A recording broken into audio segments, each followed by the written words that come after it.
We got everybody, man. It's live. We're doing it Oh. live. Foxy showed up this time. What? Yes. So yes, I'm very excited. This is going to be a very good show. It is Xbox Nation. Thank you guys for checking it out. I really do appreciate everything you guys do. Coming here and all that kind of good stuff. It means the world to us. Wednesday night again. Destiny 2 podcast. Here we go. Yes, Woo! Destiny 2 podcast. No, Yeah? no, Damn it. not a Destiny 2 Switch podcast. podcast. I'm playing yes. Switch. What? Yeah, no, none of that. Switch gang, yo. No, Switch gang. none of that. And as you guys join, please like and share it out and that kind of stuff. Let me get some introductions done really quickly. We actually got the whole crew here, thankfully. Mooch, how you doing, man? Good, buddy. Good. I was enjoying, for once, I actually went through, looked at the topics, and there's some really, really good good debates, I think, that can come out of some of these. So I'm really anxious to get started, buddy. Yes, I am too, man. It's going to be a fantastic time. We've also got Lady Foxfire. How you doing, Foxy? What's going on? Welcome back. Hold on. Let me pause my game. What's up, everybody? How's it going? What game were you playing? Mario Odyssey for the first time. Oh, hey, that is a great game. Yeah, I borrowed my friend's Switch, and I'm liking it so much that I can't wait to get my own. But yeah, what's up, Chad? Welcome to the PlayStation Nation. What? No? Oh no, we're Xbox Nation. We're Miss all Positivity here. I talk all good stuff about E3. Check out my videos. What? All right, let's go. No doom and gloom. Got it. We also got Xbot 438. What's going on, Xbot? How you doing, man? Hold on. How did I get downgraded, man? Talking about Destiny, man. I had to take 10 points off. I am the most positive gaming YouTuber out there. If anything, I should be upgraded. No doom and gloom. What is no up? doom and gloom? What's going on, man? Glad you could be back, man. It's crap. Yeah. What day is it, crap? What Hump Day! Hump Day! Yes, I actually absolutely love Hump Day, man. It's going to be a fun show. We've also got So Shady. What's up, man? Welcome back. How are you doing, man? I'm doing good, man. It's good to be back here, crap. We haven't spoken since E3. I had a good time there. Not everyone did, but I loved it, man. There was a lot to see, and the news is still trickling out. So, as a gamer, I can't keep my eyes and fingers off the internet, man. There's still stuff flowing out. We'll get into some of that tonight. Let's do it. Absolutely. Good times. We got Knox. What's going on, Knox? How's it going? Oh, chilling, man. Another wonderful Wednesday night, man. Ready to get into this PlayStation all day. Let's go. Oh, yeah, woo! There it is. And second in that notion, we've got Predator. Last again. Yes, we had to get that. Hey, happy to be here, man. I know we got a lot of topics to get into, so let's get into We do. There's a lot of topics to talk about. One of the more interesting topics is the continuing rumors of the PlayStation 5 dev kits. This is freaking people out. I find it to be funny, right? Because these things are going to be so damn close in power. It honestly doesn't matter which one is slightly more powerful or has a better dev kit at this particular juncture. True. Basically, people are just kind of equate the beginning of this generation with how it might be next generation, and that scares people. If you're a PlayStation dude or a PlayStation girl, and you ragged on Xbox for a 720p, you think that might happen next gen. Let me reassure you, that's not going to happen. If you're an Xbox person and you think PlayStation 5 might be more powerful, you think that's going to happen again. It's not going to happen. These consoles are going to do like 4K 60 on most things anyway. So really, really kind of hopefully set your guys' mind at ease. It's not happening. Everything's going to look great. It's going to be amazing no matter which console you get. Really just kind of depends on which one you want to get, maybe personal preference or your content. What are you talking about? The Scarlett is going to do 480p, 25 frames per second. For the record, I do think Xbox Scarlett is going to be more powerful, but I don't think it's going to really matter much. You know what I mean? And it has to be, from my opinion, to avoid a really negative narrative. I feel like it has to be because Microsoft is going to be a little bit longer in coming with announcing their exclusives. So I feel like they have to have the more powerful console to start off with, and I feel like they will. I think they're very smart about it. Matt Booty said that they will. Phil Spencer, he's a little bit more hesitant to say it, but this is like one of those ongoing things. We've heard multiple people. There was even Xbox fans kind of arguing with Andrew Reiner of Game Informer on Twitter, which I found to be kind of funny. You know what I mean? Like arguing with the guy who he's the editor-in-chief of Game Informer, been around forever, I think 20 plus years doing that. And you've got like these armchair quarterbacks, these YouTube analysis guys. That'd be, you know what I mean? That'd be like me trying to get in there and argue with, like, I don't, you know what I'm saying? It's like, Dude, it doesn't make sense. But Mooch, I mean, my bad. Yeah, a lot of people, you guys. Greatness, great. Yeah. a lot of people are quoting the whole Colin Moriarty thing, and when Colin was talking about it, he was talking about the prices for next generation. He was like, and he said PlayStation significantly more powerful, and that's where I'm kind of like, I'm hearing things like kind of like behind the scenes. I'm actually going to do a video on it, where when it comes to like the Scarlett CPU, it's actually a generation ahead of what the PlayStation 5 is doing, and a lot of that is going for like ray tracing. And I'm keep in mind with Colin Moriarty with that rumor, man. I mean, the guy's got a PlayStation logo as a tramp stamp tattoo on his back, for God's sake. So some of it's a little biased where they're willing to run with rumors like it's well, what fact. do you think about the Andrew Reiner then, man? Like there's something to be said about rumors. Like it is being out there, but it's still so early, and dev kits aren't the actual units we end up with in our hands. So PlayStation might have a more powerful dev kit, but a less powerful actual console. That is a possibility. I find I'm less interested in the comparison of the two brands next gen, because they both are putting up like crazy numbers, big buzzwords. I'm more interested in what the jump is going to be from this gen into that next gen. They're both going to be monster machines. I don't think you're going to have a weak system either choice you make, but like how much better are they than what we have right now, namely like say the X or the Pro? Shady, you know what's going to be interesting is because going into this generation, I feel like kind of like the keywords, the key marketing words and stuff like that is going to turn into ray tracing, right? And when it comes down to it, from what I'm hearing is the PlayStation does a more kind of lower level on the shader aspect of ray tracing, doing like ray tracing graphics, whereas the Scarlett is rumored to do full ray trace scenes, which that's lighting, graphics, everything, all like put into the game. That's gonna look a lot different. Yeah, so that they can use it on Battletoads, right? This is ridiculous. Baby. All of this third-party loves our ray tracing. They're all over that new tech. It's going to be a big thing next gen. All right, I get you. But this is all like rumors, right? I don't believe any of them. I don't believe Colin. I don't believe the other guy either. I don't believe any of them because none of them have a dev kit in their hands. None of them. I doubt that they even have dev kits. They're probably just using souped up computers that are supposed to put out what these consoles are expected to put out. As far as Microsoft CPU, that shit ain't even out yet, dude. Like that doesn't even exist yet.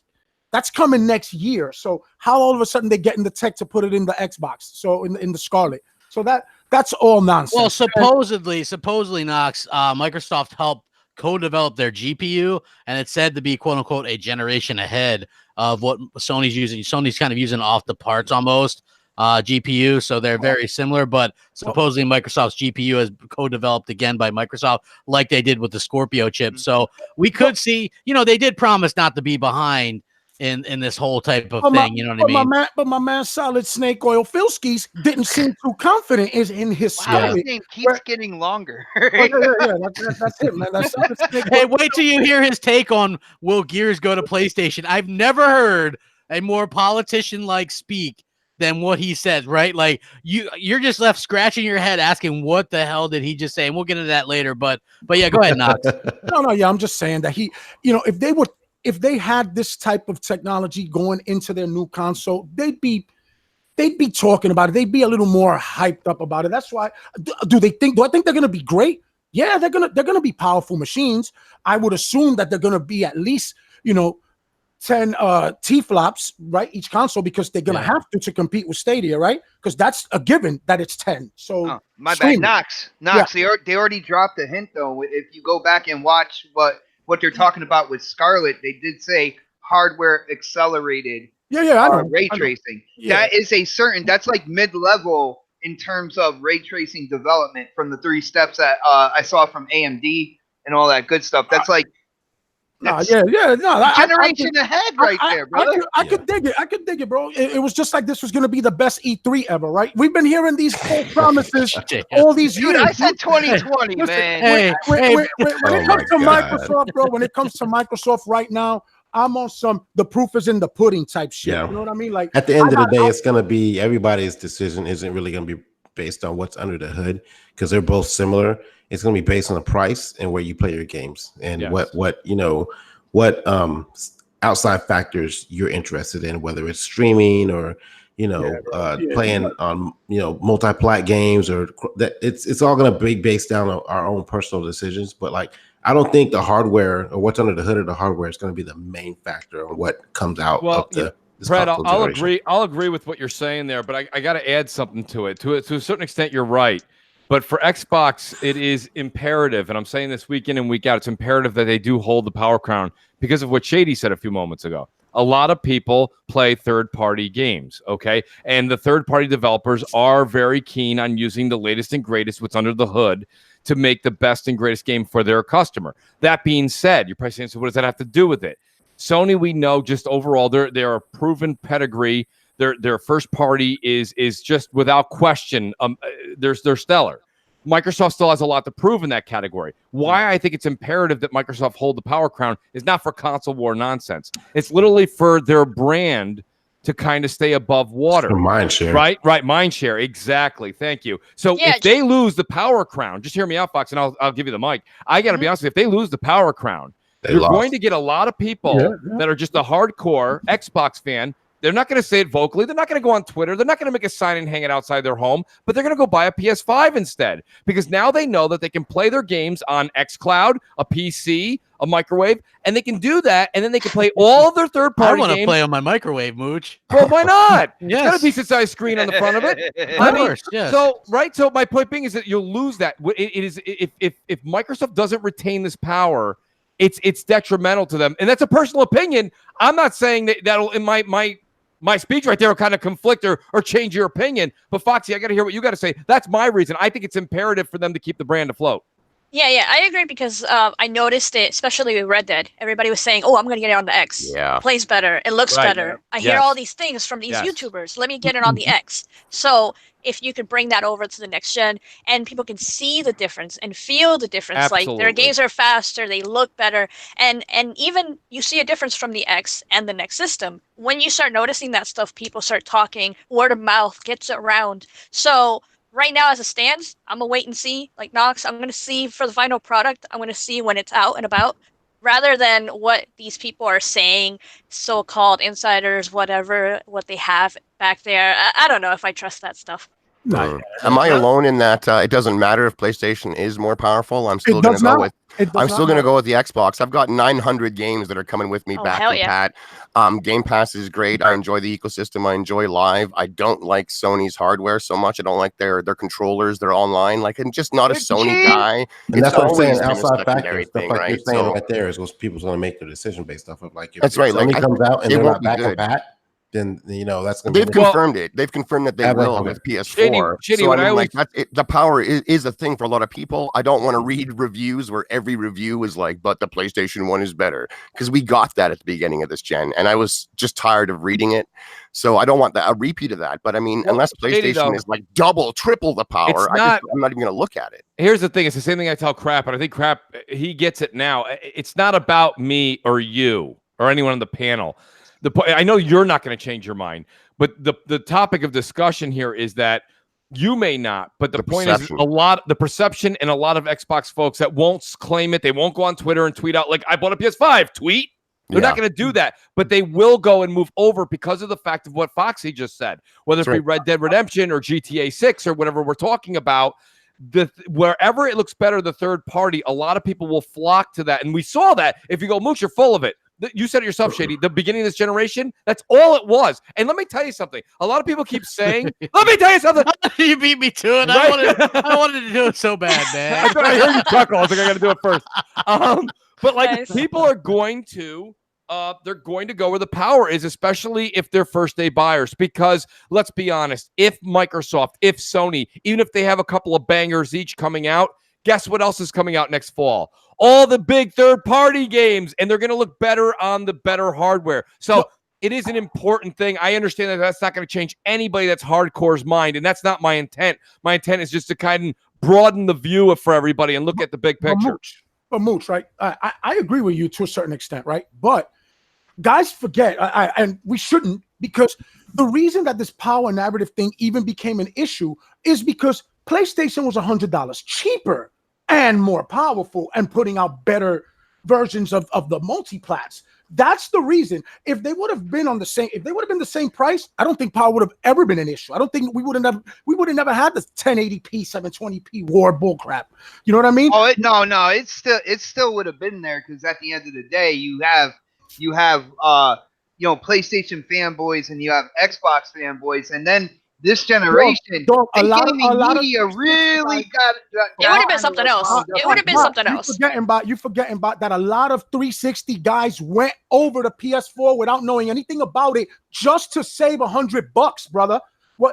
This is the whole thing. A lot of the 360 guys. I think they got mad about the DRM and the camera and all that other stuff. Yeah, there was a lot in there. Yeah. To a certain extent. But that paying more for less. That $100 didn't help. That $100 sealed the deal to me. Absolutely. Right now, we have the power. What are we doing with it? Besides got the power. Sorry. Besides the one game, Red Dead, right? And that's because damn it, I'm forgetting their name. I can't believe this. What's the name of the developer? Rockstar? Yes, there we go. Shit, yeah, Rockstar. There you go. Wow, that was crazy. Rockstar is exactly that. Rockstars, right? They don't give a shit about the lowest common denominator nonsense. They went all out on the Xbox because they could, and they did as much as they could on the Pro. How many developers are really going to do that? How many have done it now with the X? Not many, brother. Not many. I have a Pro and I have an X, and shit is almost identical. I got the Division on there; it's identical. Destiny could have done it and didn't. I'll agree with you, Knox. I mean, to a certain extent with price. I mean, price definitely comes into play here. But I mean, if you're talking about $499 versus $599, and we're only talking about a teraflop difference, then you're right. Then the price is going to become the talking point. But I mean, I think these machines are going to be basically the same in power. I do agree with Crap. I do have to tip my cap. I do think the Xbox will, in the end, be the more powerful console. But at the end of the day, it's going to come down to how much more powerful, and is Microsoft going to have the gall to say, because we are that much more powerful and we did put a little extra into the box, we're going to charge you $100 more. That's going to be a factor. Here's the thing, guys and ladies. Phil is a snake oil salesman. He's a huckster. We know this, right? But he also is a smart guy, right? Like, he knows when to throw somebody under the bus to get attention off himself. I've been, unfortunately, at the other end of this. Well, there's other people. Exactly. What are you talking about? There's been other. Well, are you canceled the pre-order because somebody else gets to play your game? How dare you? When I wasn't there that day. Yeah, that was knowing damn well that wasn't what that argument was about. Exactly, right? So we know this. He's smart.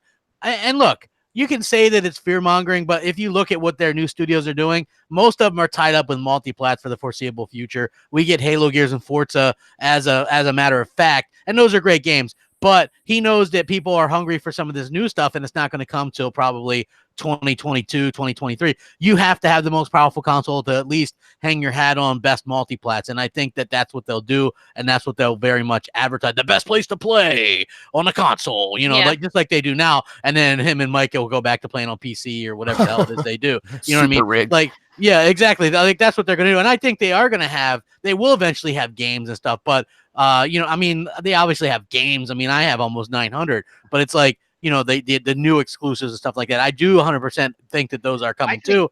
We're just years and years away from them. So I feel like that's something that they're going to have to work on. And look, just so you guys didn't know, like, I did link this as well. Colin Moriarty also, who used to do kind of funny games, and he has his own PlayStation podcast. He did his own podcast, and he said that he's spoken to several developers who had worked with dev kits of both machines, and they all agreed that out of the two, from a pure raw power perspective, the PS5, has more power than Scarlett. So obviously it's still speculation. Also, I want to point out that I heard from a very someone that probably people in this podcast knows, a developer, who said that Sony's dev kit happens to be more final than Microsoft's at this particular juncture. So Microsoft has a lot more work to do before they even finalize there. I think Sony, that's why the PS5 is probably going to come out first, and then you're going to probably see the Xbox Scarlett or whatever come out. So you have to kind of keep that in mind. Well, go ahead, Xbox. What were you going to say? No, I was just going to say, when it comes to this next generation of hardware, I think I want to help people kind of possibly get a good perspective as to what's going to happen here. Now, graphically, I think you're going to see things a lot smoother, a lot quicker, less hiccup, stuff like that. But I feel like beginning of the generation, what you're going to see is more CPU power. So you're going to see, smarter AI. You're going to see, even more enemies like on the screen and stuff like that. It's not until, because ray tracing is still fairly new, it's not until that kind of like graphical development really kind of gets going. What's that mean to the average gamer though, Xbot? Like dude, ray tracing. What is that gonna change? Ray tracing will change the game, dude. I don't know if you've seen anything when it comes to like ray tracing. I saw EA's demo. It looks like real life. Absolute looks like real life, because what it does, it mimics how we see things. So what it does is they put into their like how light bounces off objects, and that's basically how the game is shown. Okay. So Battletoads looks more Battletoadier. Well, that's that you're gonna see a light bounce off of the Ori screen. looks even more Ori-ish. Is what you're saying? No, more Oreo. More Oreo-ish. Like Gears, Forza, and all that good stuff. And what you were saying about the new studios and them doing multiplats, I feel like what Phil did there was he guaranteed more games going into Game Pass that are multiplats, but with them acquiring those guys, letting them like finish their projects, they're going day and date into Game Pass. Yep. So you have multiplats in there as well. And then after that, they're also going to be working on first-party titles. Yeah, I mean, I think that's very smart. I agree. Like Tim Schafer from Double Fine, they did an interview with him. He says after they ship their next 2 games, so not just one, but Psychonauts 2 and the other one that they were working on, that they will just be doing Xbox and PC games, which I think, hey, that's great. That's cool. I think people are looking forward to that. I just thought it a little bit odd that Microsoft bought publishing rights back to Psychonauts 2 to publish it on PlayStation as well. Like to me, no, but that was to get it on Game Pass. Like first and foremost, to be the publisher, you dictate where the game goes, right? Hey, they sold me. Listen, they sold me big time on Game Pass this E3, didn't they? Both of us, right? They sold. We're both 100% on Game Pass, man. Game Pass is where it's at. I bought it. I actually upped. First, before I did the Game Pass thing, I did the Ultimate deal, right?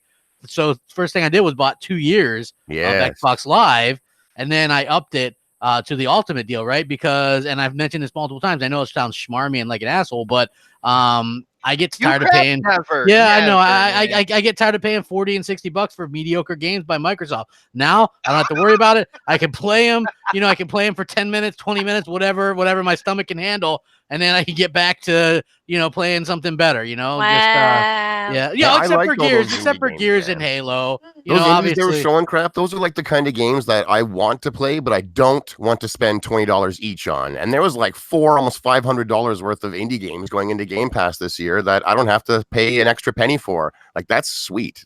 Compelling games that don't cost me money. That is sweet, man. I agree. But here's my question to Shady, because we didn't get a chance to talk to Shady last week, and I'd mentioned it at Crossfire, and then we talked about it also on MNC. Is they're almost making Game Pass a necessity.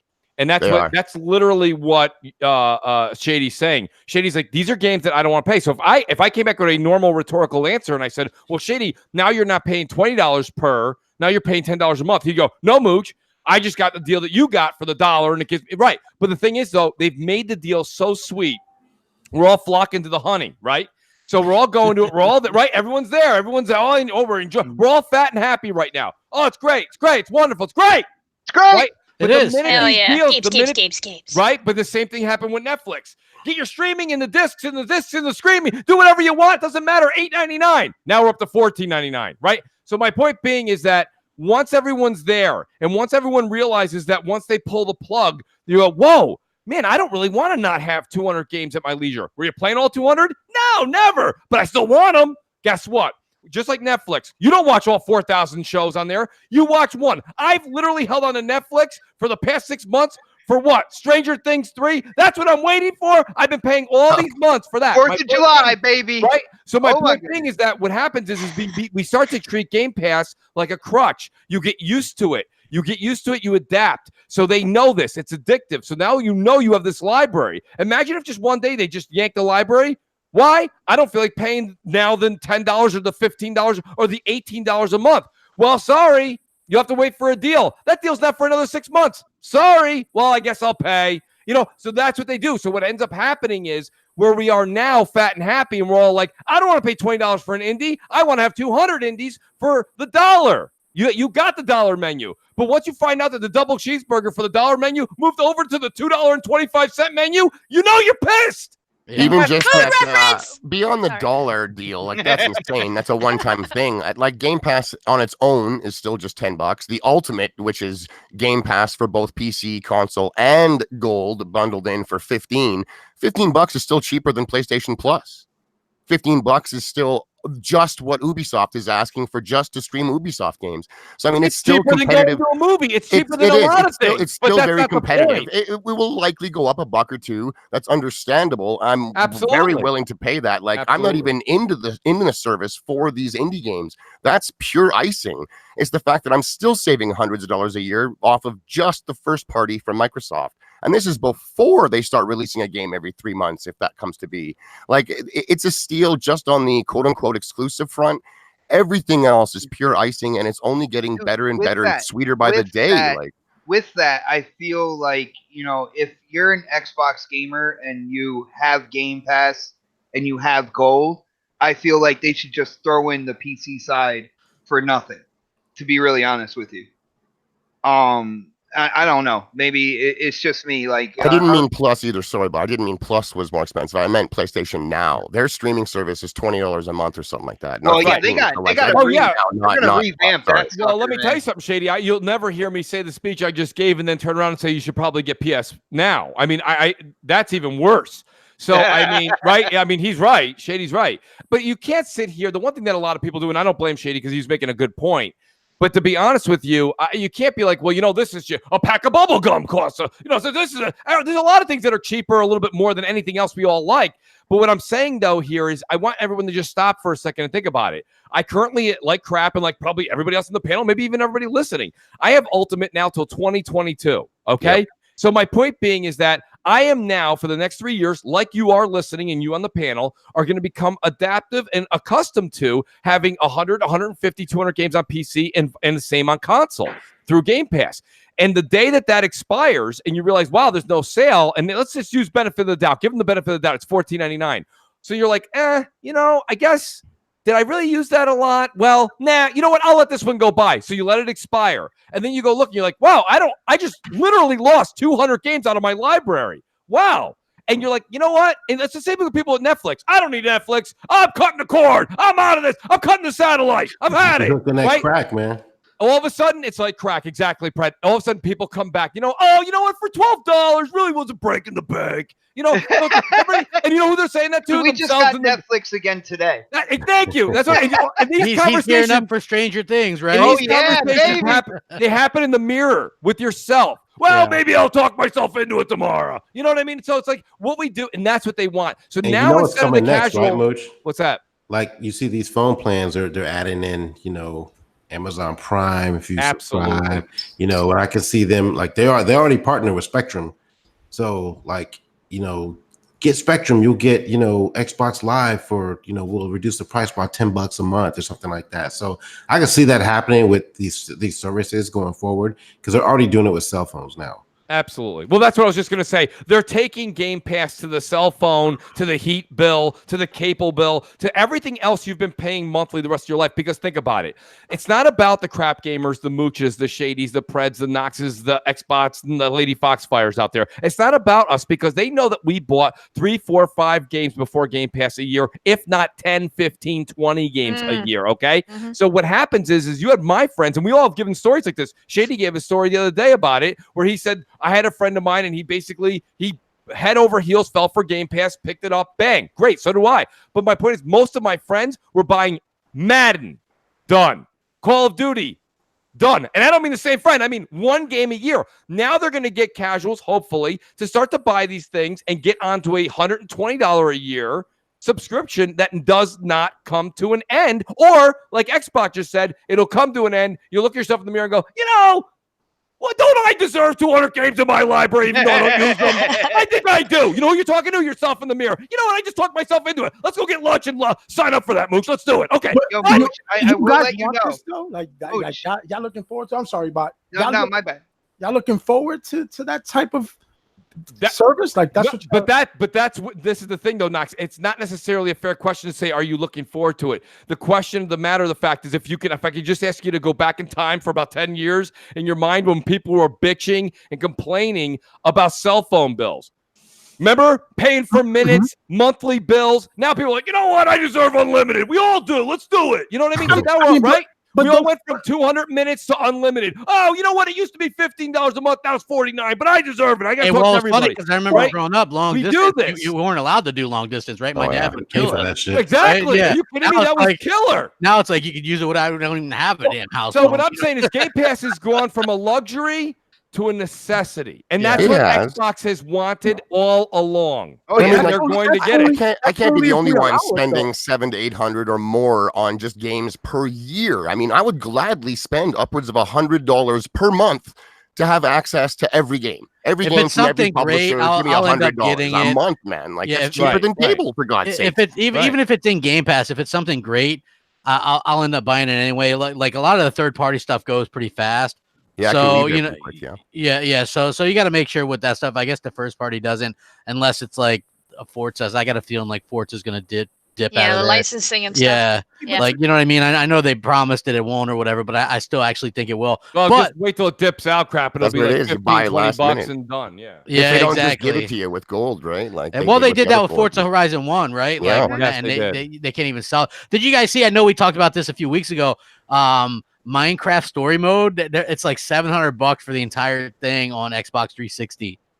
Good Lord, it's rare now. I hear. It's rare like now. digitally $700. Apparently, that's the only way they could do it where people that already owned it, because this is like the last week you're able to download it. So if you already owned it, you can get it, but they're not allowed to sell it new. So they jacked the price way up, so hoping that nobody would buy it, be foolish enough to buy it. And I guess some people are or something, man. That's scary. You know what I mean? Like I have it. I made sure I downloaded it on 360, even though, just because. But that game is not worth $700, people. No. Fun games though. Hey, Phil Spencer confirmed though in his Giant Bomb interview that Xbox Scarlett won't be the last Xbox console. I find this they're not planning, dude. Dude, that is such PR speak. Like right now. No, what we're planning, to have more hardware, but they're planning to have more exclusives too, Xbot, though. You know what I mean? Oh my goodness. I mean, listen. And next E3 is gonna be great. Yeah, next. Listen. Oh man, I need a drink. I know, right? I'm with you. Listen, here's the thing, though, right? They probably are gonna plan. I feel like we're not gonna get mid-gen refreshes this time, and I feel like these are future-proof. They're gonna stream. They're gonna go up to 8K if needed, 4K, 60 on most stuff. I think that's plenty, and I think that these consoles will be around for 6, 8 years or whatever, and then they'll come out with another console. I feel like the infrastructure is not going to be there for streaming only by then, and I feel like they are going to have to make another console. So and Sony too, and I feel like that's good for me. I like hearing there's going to be more consoles because at this particular time, I have to be honest, I don't exactly believe in the Xbox brand in terms of delivering the goods in games. So knowing they're going to be around and I can take my stuff with me at the time being, that's great because I'll always have tons of stuff to play. Like I saad, I have over 800 games. Backlog. Yeah, I got a huge backlog. Hell, I've never even played Wolfenstein 2. I have it, and I've never even had a chance to play it. So, you know what I mean? There's just tons of games that happen like that, And I just restarted Wolf 2 there, crap. My God, the intro is hardcore, bud. Hardcore. Jeez. That's what I hear. I heard Xbox was saying that or somebody was saying that. But it's intense. Yeah, like I also have like Shadow of War, which I started that and did the little opening part and then never went back to it, even though I loved it and thought it was really good. So yeah, I got a ton of games like that, not just some of the smaller games. Smaller games sometimes I won't even touch again after I install it or whatever. But like I got a ton of games I can take it with me, especially stuff with dynamic resolution. Moosh, does that make you feel better that it's going to be, hold on, we got Luca. She says, hey, Crappy and crew, just dropping by to show support my fave albino Rano. Keep up the good work, fella, and heart. Thank you, Luca. We appreciate you.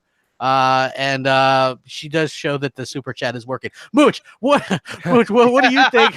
I'm trying to mooch some stuff, man. I want that Crash Nitro cart, man. It looks good. Nostalgia. What do you think about this? Does it make you feel better that, hey, they're going to be, they're working on new consoles, blah, blah, blah? Because I feel like they have to start working on these things almost immediately. after they launch it's one. Not right? long after. If not, they're already having something kind of sketched up. No, yeah. As soon as the next one comes out, they generally will start that part of R&D. But I mean, I'll be honest with you. Yeah, I didn't expect anything else. I mean, even if for some reason some other technology kind of picks up at the speed of light, Phil still has to come out and say that. I think Sony still has to say that because a lot of people have dedicated physical discs of games, and that's something that they need to hear. It's reassuring. You want to know your brand's still going to put out a piece of hardware, and I do believe they're going to have another Xbox after Scarlett, and I do believe we're going to have a PS6.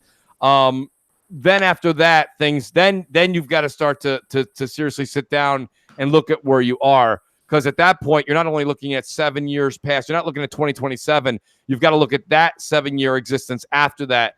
At that point, you're really, really, streaming or something. Even if streaming's not the answer, whatever the answer is may become relevant. So, yeah, I mean, I wasn't shocked by that at all. That wasn't surprising to me. Yeah, I agree. Hey, hit the like button, everybody. You got over like 550 watching. Let's get over 200 likes. It shouldn't be that difficult. Let's go. Anybody else? I mean, how do you guys feel about, more consoles coming? They're working on it, whatever. It's good stuff. Like, are you excited to talk about that shit right now? We ain't got the next. No. Listen, it's not really, because think about it, right?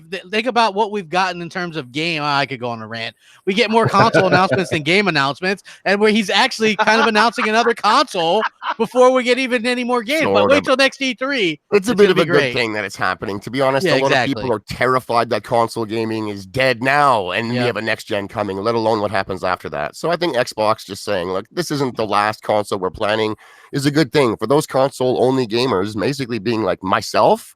Yeah, that's music to my ears that Xbox plans on continuing with the hardware that I enjoy to use. So I think it's good. It's a little early to be saying stuff like that, but considering the atmosphere that's out there, the fear, I think it's kind of a good thing to get ahead of it and just be like, we'll be here for a while. Exactly. Actually, you kind of like explained exactly what I was feeling without being able to explain it, Shady. So props for that. As a fan, it does make you feel, because you almost get to the point where you're like, what's the point if everything's going to go streaming and you can't take your stuff? Now he's like, okay, well, we're going to do another. Well, you're at least covered for that much more longer. You know what I mean? Then that's just blowing smoke up your ass, though. Then that's just blowing smoke up your ass. I don't want him to do that. It's PR speak, man. Yeah. I don't like that. You know what I mean? That's what's wrong with what's happening in gaming right now. Like if we speak out and say that we're not satisfied with the quality of games that Microsoft is putting out, here comes, and this is strategically done by them as well, putting, consumer against consumer. Oh, you're just a hater. Oh, you're just no, motherfucker. I'm somebody that's paying this money, and I expect a certain quality. If you're not in that camp with me, so be it, but you can't get mad at me that I'm putting my opinion out there because of that. And they want to do that. They want to put consumer versus consumer because, let's be honest, bro, Microsoft hasn't delivered the goods, but has had their most freaking lucrative console generation ever. It's about way more than first party. Like Microsoft, Sony, and Nintendo could fuck right off and never make another game. While that would suck, the industry as a whole would just chug along. It's the exclusives from first party is like what 10% of the industry's games. That's why it doesn't really matter that much for a lot of people. It's like they're just games at the end of the day. Okay, I understand that, but when you got half the install base of the market leader, right? But you made more money than them. You're not making the money off these games, brother. You're making the money off these services that you're putting out there, and maybe DLC and games. Of course, games is always involved, but that's coming from Xbox Live, Game Pass, and other shit like that. Coming from high adoption rates, each user on Xbox tends to have more games in their collection. Services that bring me games is fine. Like, I don't mind paying for a service that brings me games, so that's not a negative. My thing is this, Shady. My thing is this. These companies, their goal is first and foremost to make money. And Microsoft has the golden goose in their opinion right now, right? We could put anything out there for these morons, and they're gonna eat it up. That's the way I take it. When we got Gears kicking our door down, we just had a 9-rated Forza release. To make it sound like everything coming from first party is utter trash is ridiculous. It's not.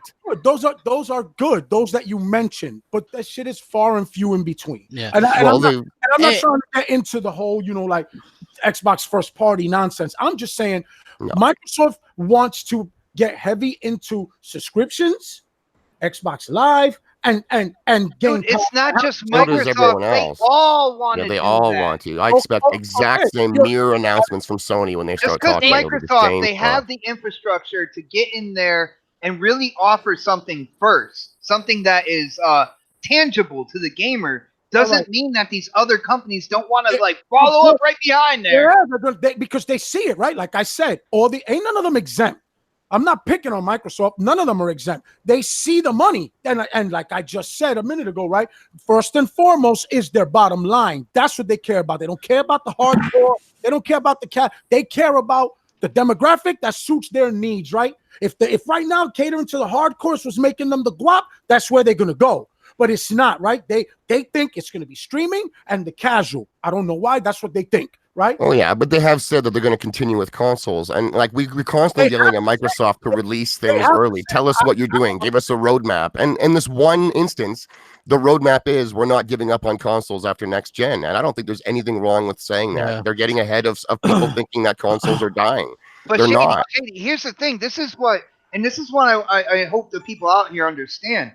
They're not saying that. They're not saying that. They say, well, we're planning on new hardware. If you listen to what Phil actually said, it was all PR speak. They were planning on more hardware is better than nothing. Like people asked him the question, I believe that's why he even addressed it. When it comes down to it, the way he said it, you have to question if it's actually like that. Well, let me say this though. Plans change. Jim Ryan wouldn't confirm a PlayStation 6. No, he said we don't know. So for Phil to be like, hey, we're planning on it, I think that's pretty cool and pretty important as well. So yeah, but he's alluding to, but he's alluding to, but it's right. It's not an actual fact. Listen, I'm sorry, man. You know, I do not believe a word that comes out of Phil Spencer's mouth. I just really don't, bro. Hey, you know what? And speaking of that, because I think this is really cool. No disrespect. He does. Phil, you know? No. I get you, man. Listen, Phil Spencer doesn't exactly say no when asked about Gears 5 on PlayStation 4. So, and I linked this for those that go, oh, you're so full of it, crap. You're full of it. So according to this article, Phil Spencer might approve Gears 5. So listen to this. Here's what Phil had to say about Gears 5 in a Kotaku interview. It's kind of indirect, and to say the least. He said when asked, the interviewer asked, so if you had your way, would you be selling Gears on the PlayStation 4 this September? And Phil responded, I think the experience we bring to the family room with Xbox and focusing on things like compatibility and focusing on things like crossplay is actually important to where we see gaming growing, which is why we're focused on consoles and spending a ton of money and resources invested in Scarlett, the same thing on PC.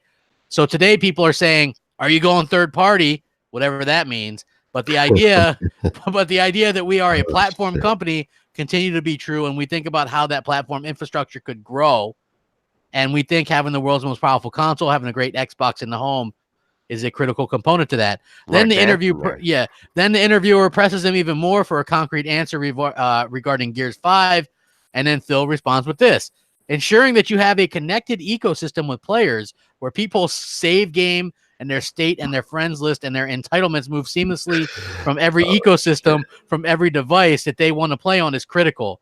There's a chance. There aren't other systems where we can do that today. So it does sound like Phil would get behind it, but the technology or whatever, just, it does. It's like, I have never heard a huckster like this before. Like, what is this?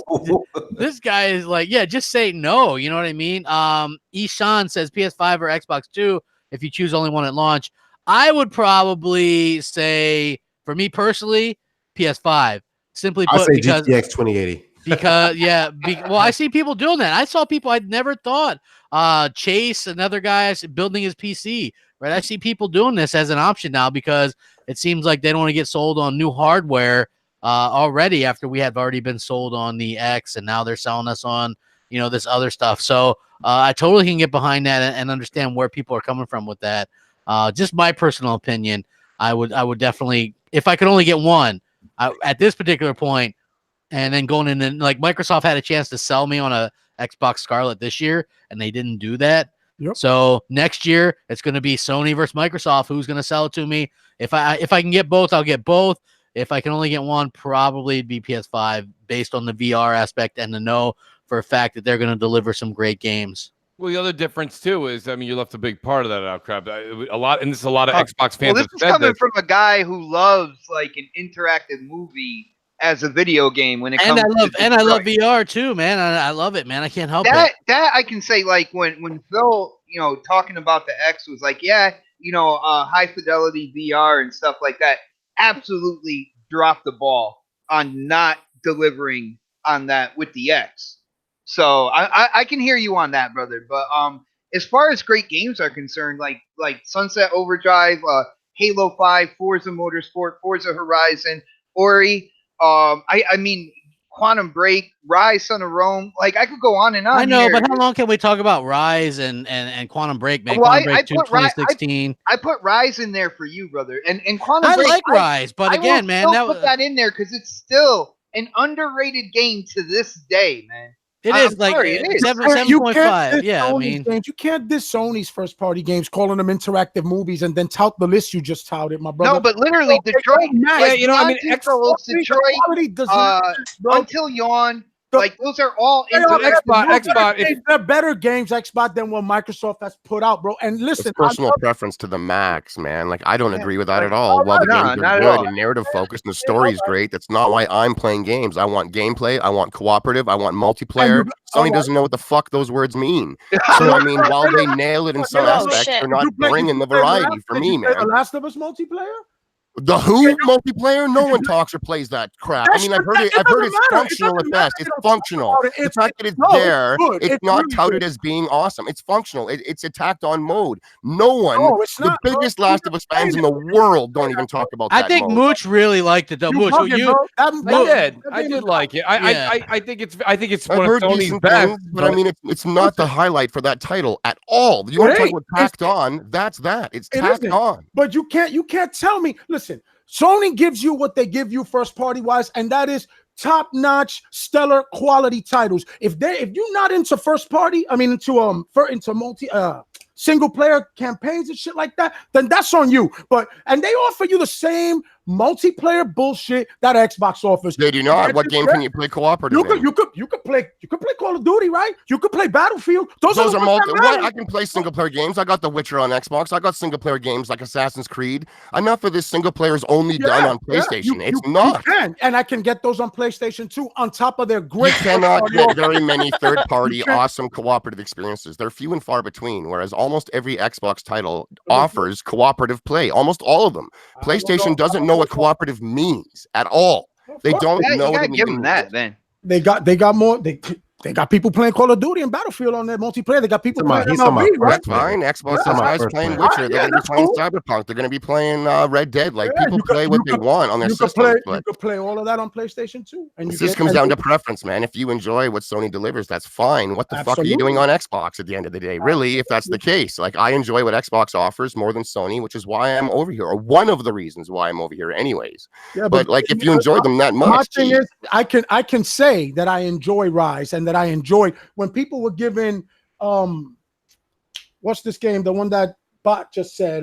Quantum Break. Yes, Quantum Break. People were shitting on that game. I came out, I was like, yo, this game is awesome. I loved it. I even liked that bullshit movie that came along with it. I watched all I really enjoyed that. My thing is, I don't got a shit on PlayStation to make my Xbox purchase validated to myself, and that's what a lot of people do. I will give Sony shit for having that multiplayer. Yeah, gaming's become a lot like sports, though, guys. Right? It's what have you done for me lately? And you gotta stop that. And sports, because this isn't sports. This is a hobby that we sink our money into. If we need to demand better, we can demand better. Brother. When it comes to the interactive movies that I was talking about, like I said. Detroit, Until Dawn, Beyond. You like Sunset and don't like Spider-Man. Hold on, check this out. To me, brother.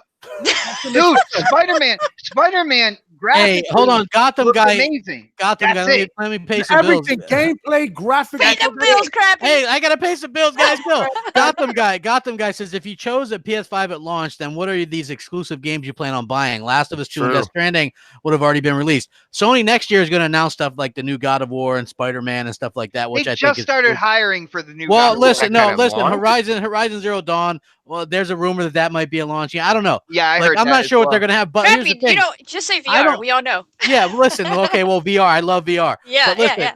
But listen, I don't need a Scarlett to play the next Xbox, to play Halo or Forza or whatever. They're supposedly going to support these games on the Xbox One X for years to come. So and listen, if I could play Gears 5 at 4K 60 and HDR on my X, what the hell would I upgrade for? I'm probably going to be able to play Halo Infinite at 4K 60 on my X. So it really, to me, that's another thing. I have an Xbox One X. If I could only get one, it would probably be a PS5. And I wonder what they're going to have. Next year, I feel like Sony's going to slap the taste out of Microsoft's mouth when it comes to these game announcements. Microsoft's going to be like, maybe now we show Fable, but it's going to be too little too late. And they're going to be like, well, we didn't announce. I feel like they might not even announce another new IP next gen or next year, right? And you're going to have these same people that go, wait till next E3, and I'm going to want to pull my hair. Well, I don't have any hair. But if I had hair, I would want to pull that out because it is so frustrating that people continue to say that, like, wait till next year. Like the same people that were like, whoa, crap, doo-dee-doo-dee-doo. They only had these studios for 1 year. Did you really expect them to have anything? Well, yes, they're studios. Do some CGI, do something. The same ones that said that are going to do the same damage control next year and go, well, crap, they've only had them for 2 years. Doo-dee-doo-dee-doo-dee-doo. Like, how many freaking years do we got to wait to get some kind of announcement or some kind of movement from these studios? Especially when you come out and say, oh, go ahead, Fred, my bad. For that statement you're saying they're crap, like my defense to that would be, what the fuck have they been working on the last 5 years? Exactly. What has even discounting these new studio pickups? Phil Spencer, the huckster that he is, 2.5 years ago said, and you guys can find this, we signed deals for new exclusives, but they're not going to be ready for 2 to 3 years, so we're not going to announce them till they're ready. What the hell exclusives were they? Because they didn't announce squat. Or didn't he come out and say we had other stuff to put out, but we decided to save it for next year? He said that last year too. He goes, we held back stuff. Yeah, what do you hold it? You're not in the position to hold shit back, bro. You need to be putting the kitchen sink out there, Roll brother. that fucking dick out, man. Last I checked, there's no Scarlett for sale right now. They could show us every game that's coming. You got nowhere to put your money. You have no machine you can buy for over 1.5 years. They don't need to sell anybody anything right now. Let's be honest. Don't matter. Everything is backwards and forward compatible. Show it. If everything is playable on the X and the S or whatever, you might as well show it, because they showed Halo, and that supposedly was the Scarlet version. Hey, man, at least they showed up and showed 60 games. Sony could have done the exact same thing, and they didn't even show up at all. So, I mean, redirect your no-show to someone else. I agree. Listen, I agree, but what do you guys think about this stuff when it comes to they're kind of wishy-washy? Because, again, and I point to the Colin Moriarty podcast that I was listening to, very insightful, and he points out that in his prediction was within the next 3 years, Xbox will fully publish their games on PlayStation because they say, why not? You know, the money, even Phil Spencer says it now. We don't make money on consoles. It's all about selling our games and software and services. You would think if PlayStation continues. Yeah, it sounds like, they wouldn't be opposed to putting these things on PlayStation as well. At that particular point, maybe it's good. I don't know. Maybe I would just probably buy a Playstation at that point. Really? Number one selling game in the world is a multi-plat, and it's owned by Microsoft. It's Minecraft. It is. I mean, it's everywhere. If Sony was into this exclusive game, if exclusive stuff was the reason to own and buy stuff, and it actually sold more product, every single Sony movie would only work on a Sony DVD player. I get that, but that's because they know that's not how you sell movies. That's not how you sell games. But then if they want to go third party, the 90s. It's not even the 2010s, man. But if they want to go third party, just do it. You sell games everywhere you humanly can. You make as much money as possible to feed back into the ecosystem. But if you do have your own platform too, that's the thing, right? Like, then you understand. From there, and then maybe they're the best. Maybe they come out there a month early, and everything else is a month late. I'm not playing Xbox to play games that no one else can play. If I have a game that no one else can play, it's not more fun for me. I'm not getting some kind of a weird perverted jolly out of the fact that my other gamer bro who made a different choice than me doesn't get to play it. There's no enjoyment there. It isn't, but it isn't about that, Shady. All they're doing is limiting the sales. Spider-Man would have sold more. It isn't about that, brother. It isn't about that, brother. No, it's about selling consoles, and that's no longer the metric being used. But listen, it's the metric being used for Nintendo and Sony, though. It used to be. They're going to change, I guarantee you. They just haven't said anything yet because it's a year and a half out, and because the media isn't holding their feet to the particular. They don't have their infrastructure. But listen, even what if you have to you figure wanna, is if you want they to make lure their somebody money to your off brand, of that. if you want to lure somebody to your brand, whether you have a physical console, whether you planning on going digital, if you want me to visit your storefront, you got to give me a reason to visit your storefront. How about the price? How about the controllers on offer? How about the power narrative? All of that is inclusive. Why do you own your DVD player? It's not exclusive content, bro. You don't own the DVD player. Shady saying that it was either cheap. He doesn't get knowledge from his friend not being able to play. Just give me guys, maybe features, bro. Just features. Games aren't needed to be competitive. You don't need exclusive games. That's an easy lure so we can get shitty consoles like the Switch that has crap power, but it lures you in with the games. Shady, you know, me and you play. They could be way better on a better system. The Xbox beat, man. Y'all been running. Yo, Shady, me and you see a lot alike, but when it comes down to it, first off, we're getting into a heated discussion here over Colin Moriarty's kind of like idea of what might be, right? At the end of the day, well, I mean, he wasn't wrong. It did seem like that Microsoft pushed. Well, Xbox wants to sell their platform, their streaming platform, their Xbox platform, their games on PC, their games on their console, games on the go. All right, so they are going to use their first party to sell that stuff. All right, I can't see down the line any first party like Halo, Gears, Forza, anything like that going on the PlayStation console. I can't see that. And then not only that, but you have these companies, like I said, are right behind Xbox. They're right behind Microsoft, but Microsoft has more of their infrastructure in place. They want to do the same thing. They want to go for streaming and stuff like that. Like they're not even going to look at like the first party like Xbox games. They're going to be touting their games on their streaming platform, all that good stuff, man. I don't see why this is such a big deal. It's not going to happen, people.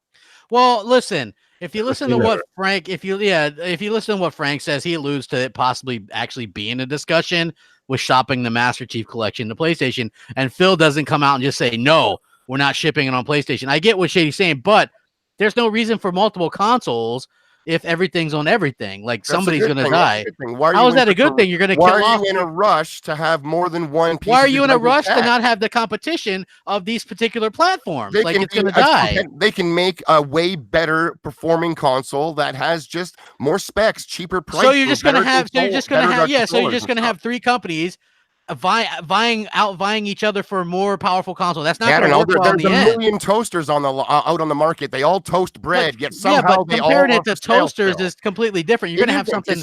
You have to have something to lure people in. I'm sorry. I know it doesn't need to be games. I'm saying I don't think it needs to be games. How does it not have to be games? These are game companies. Why did you buy the DVD player? You bought crap. If you have, go ahead, man. If you have two pizzerias next to each other, literally. Here we go. Yes. No, seriously, and you're selling pizza. All right, slices of cheese are $1 a piece. The one on the right happens to give you a free soda with the slice. Now, you might turn around and Shady's got an argument. I guarantee you he'd argue right away. He'd go, yeah, but you don't understand. The pizza tastes the same. I don't care. I don't give a shit. I'm there for the pizza. I'm not there for the soda. It's called a pizza place, not a soda place, right? That's what Shady would say. But the thing is, though, Shady, you got to understand the exclusives are like the soda. So even if it's only the 10% you were saying earlier, that's still an incentive for the customer to go and get the free soda. How about you have an exclusive year of Game Pass with every purchase, or it's an exclusively more powerful console. It's exclusively cheaper to buy. I can't do anything with the hardware if there's no software. Controller. I'm just saying you can do other things to compete. I'll use the DVD player again. Why did you guys buy the one that you did? It's not playing anything exclusive. What is it doing? Why did you buy that one? And why is the DVD player market not collapsed? Nobody bought because that's not how it works. Most people bought the DVD player because it was the cheapest one. The market collapsed, man. DVDs caught because of PS2, bro. In the early 80s, bro. And they had to do this. Nintendo brought in this thing with exclusive games because they had to basically sell the stores on a video game system that wasn't Epic Game Store's doing it. Stadia's going to do it. It works. It's a model isn't that works. selling me a console. It's not. They're selling you a service. Epic It's Game still a Store is literally a also free. URL. That's Epic Game great. Store is a URL. Guess what? They're stealing. They said, if you go back and look at things about 2-3 years ago, they're like, Steam, the powerhouse. Who could ever take down the giant that is Steam? Epic comes along. They have the most bland-looking website of all time. They end up doing a deal. Reception is gutter trash, bro. Their public reception is a nightmare. It's not helping anyone as a customer, Steam. bro.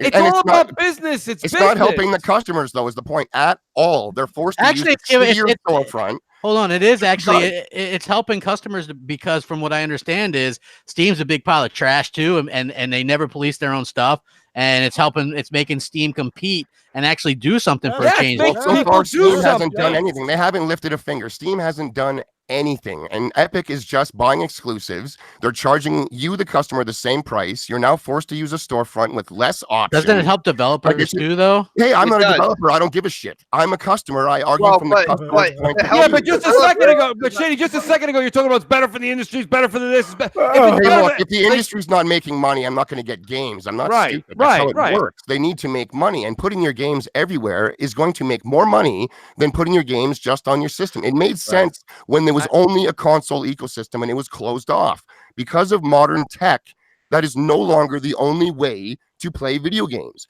So it doesn't make sense to only sell your games to console gamers. Open it up to anyone that has the ability to buy your game. Then do that and be upfront about it. Aren't the reason. It's coming. It's coming. Then do that and be upfront about it. Stop making consoles. Stop making me go buy. There's no reason. Why would they stop making consoles?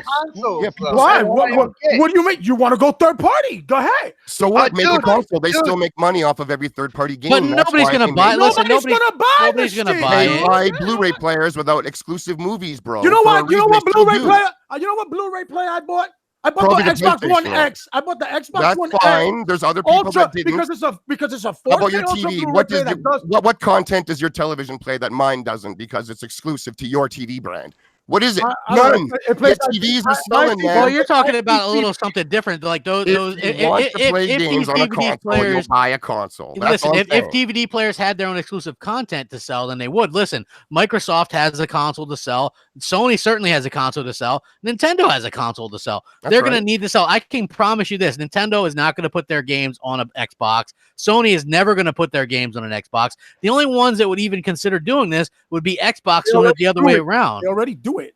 Crap. Yeah, do it. Which they're the number one. They're big. They already said they're one of the biggest publishers on the Switch. Yeah. What is that? Nintendo not looking at all the money that Microsoft is making on their ports that over the Nintendo's printing their own money now, though. And how much could Smash Bros sell on the Xbox? Because it's already done its damage on the organization Switch. here, yo. Real quick. I don't think we'll ever see that. They protect their IP. I think it's coming, man. I think exclusive games are dying faster than people want to believe. Then we will only have one console. No, you won't. Just like you don't have one DVD player, you don't have one TV, you don't have one car. There will be multiple consoles because people like choice. No, there would only be multiple companies that want to have them. So. Once there's no choice, we are all screwed. Just like Madden, we get the same Madden game every single year.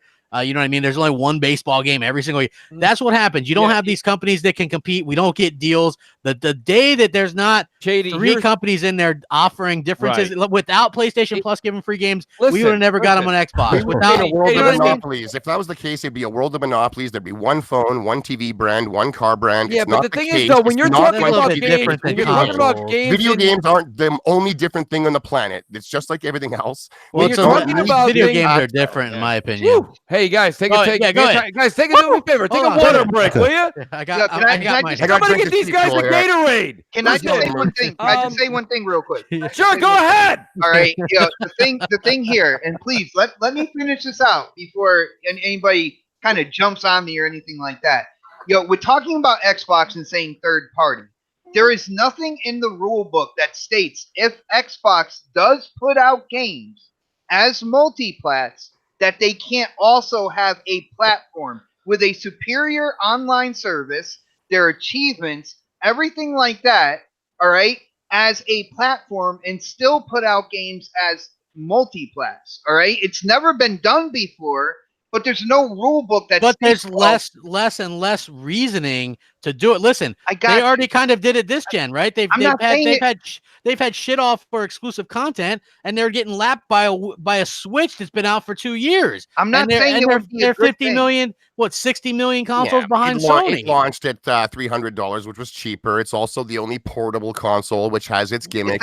But Shady, you can pick up an exclusives work with Nintendo. They're the anomaly, man. Like 50% plus. World's most powerful handheld. But check this out though. Like, listen, you can pick up you've been able to pick up an Xbox One S for $199 for a while now. Like, you can always find them at that price, $199, $249.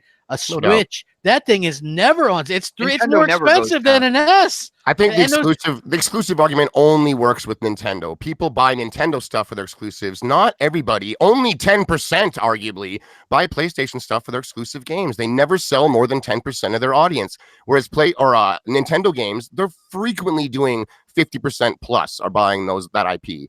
So for Nintendo, they have the IP that sells their stuff, but that's not really enough for them to be huge. It keeps them afloat. They're making money, but my God, they could make way more putting their games everywhere and making a system that can actually play third party at a decent, rate.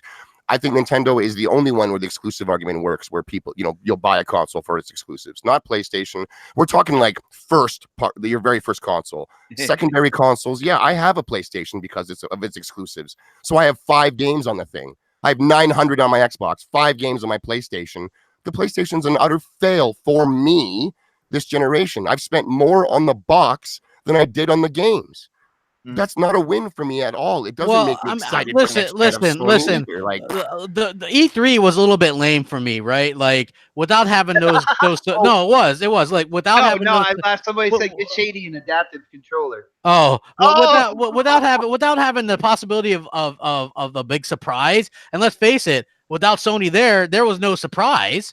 Right, like they're the ones that they go out of their way to show surprises. Good and stuff. Example. Yeah, you just knew that. Surprises. Like they weren't gonna. An orchestra. Hey, Horizon Zero Dawn was a surprise. Shenmue 3, whatever. I mean, however it worked out, God of War, Spider-Man. These are all like when they show these things.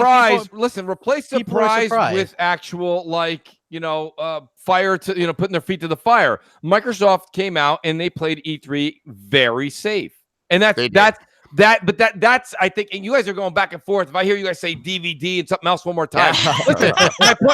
My point being is that's the thing. You cannot take something ingenuitive like art, okay, or creation, and Shady say that it's okay to put everything on one box and everybody kumbaya, because when it comes to creation and art, you have to have competition. It's the thing that drives people. So what I'm trying to say is competing with Rockstar. Like, these third-party companies are competing with each other just as much as Sony is competing with Nintendo and Activision Microsoft. Got complacent, and you can't argue that. Call of Duty became a cookie cutter. Okay, it did. Right, and Madden's a cookie cutter. Really has no competition. That's right. So like, there's competition within the industry already in third party. It's not like third party. What you're trying to do, according to you, is cut a major third out. They're still competing. Like Sony Entertainment, their games would still try to make the best games possible because they want to sell the most. They want to win Game of the Year. They want to be critically acclaimed. But here's the thing: you don't understand. If you're an Xbox fan, you're an Xbox fan, but you have to realize this, right? You just said Nintendo is an anomaly because they sell for exclusive. They would continue to do that.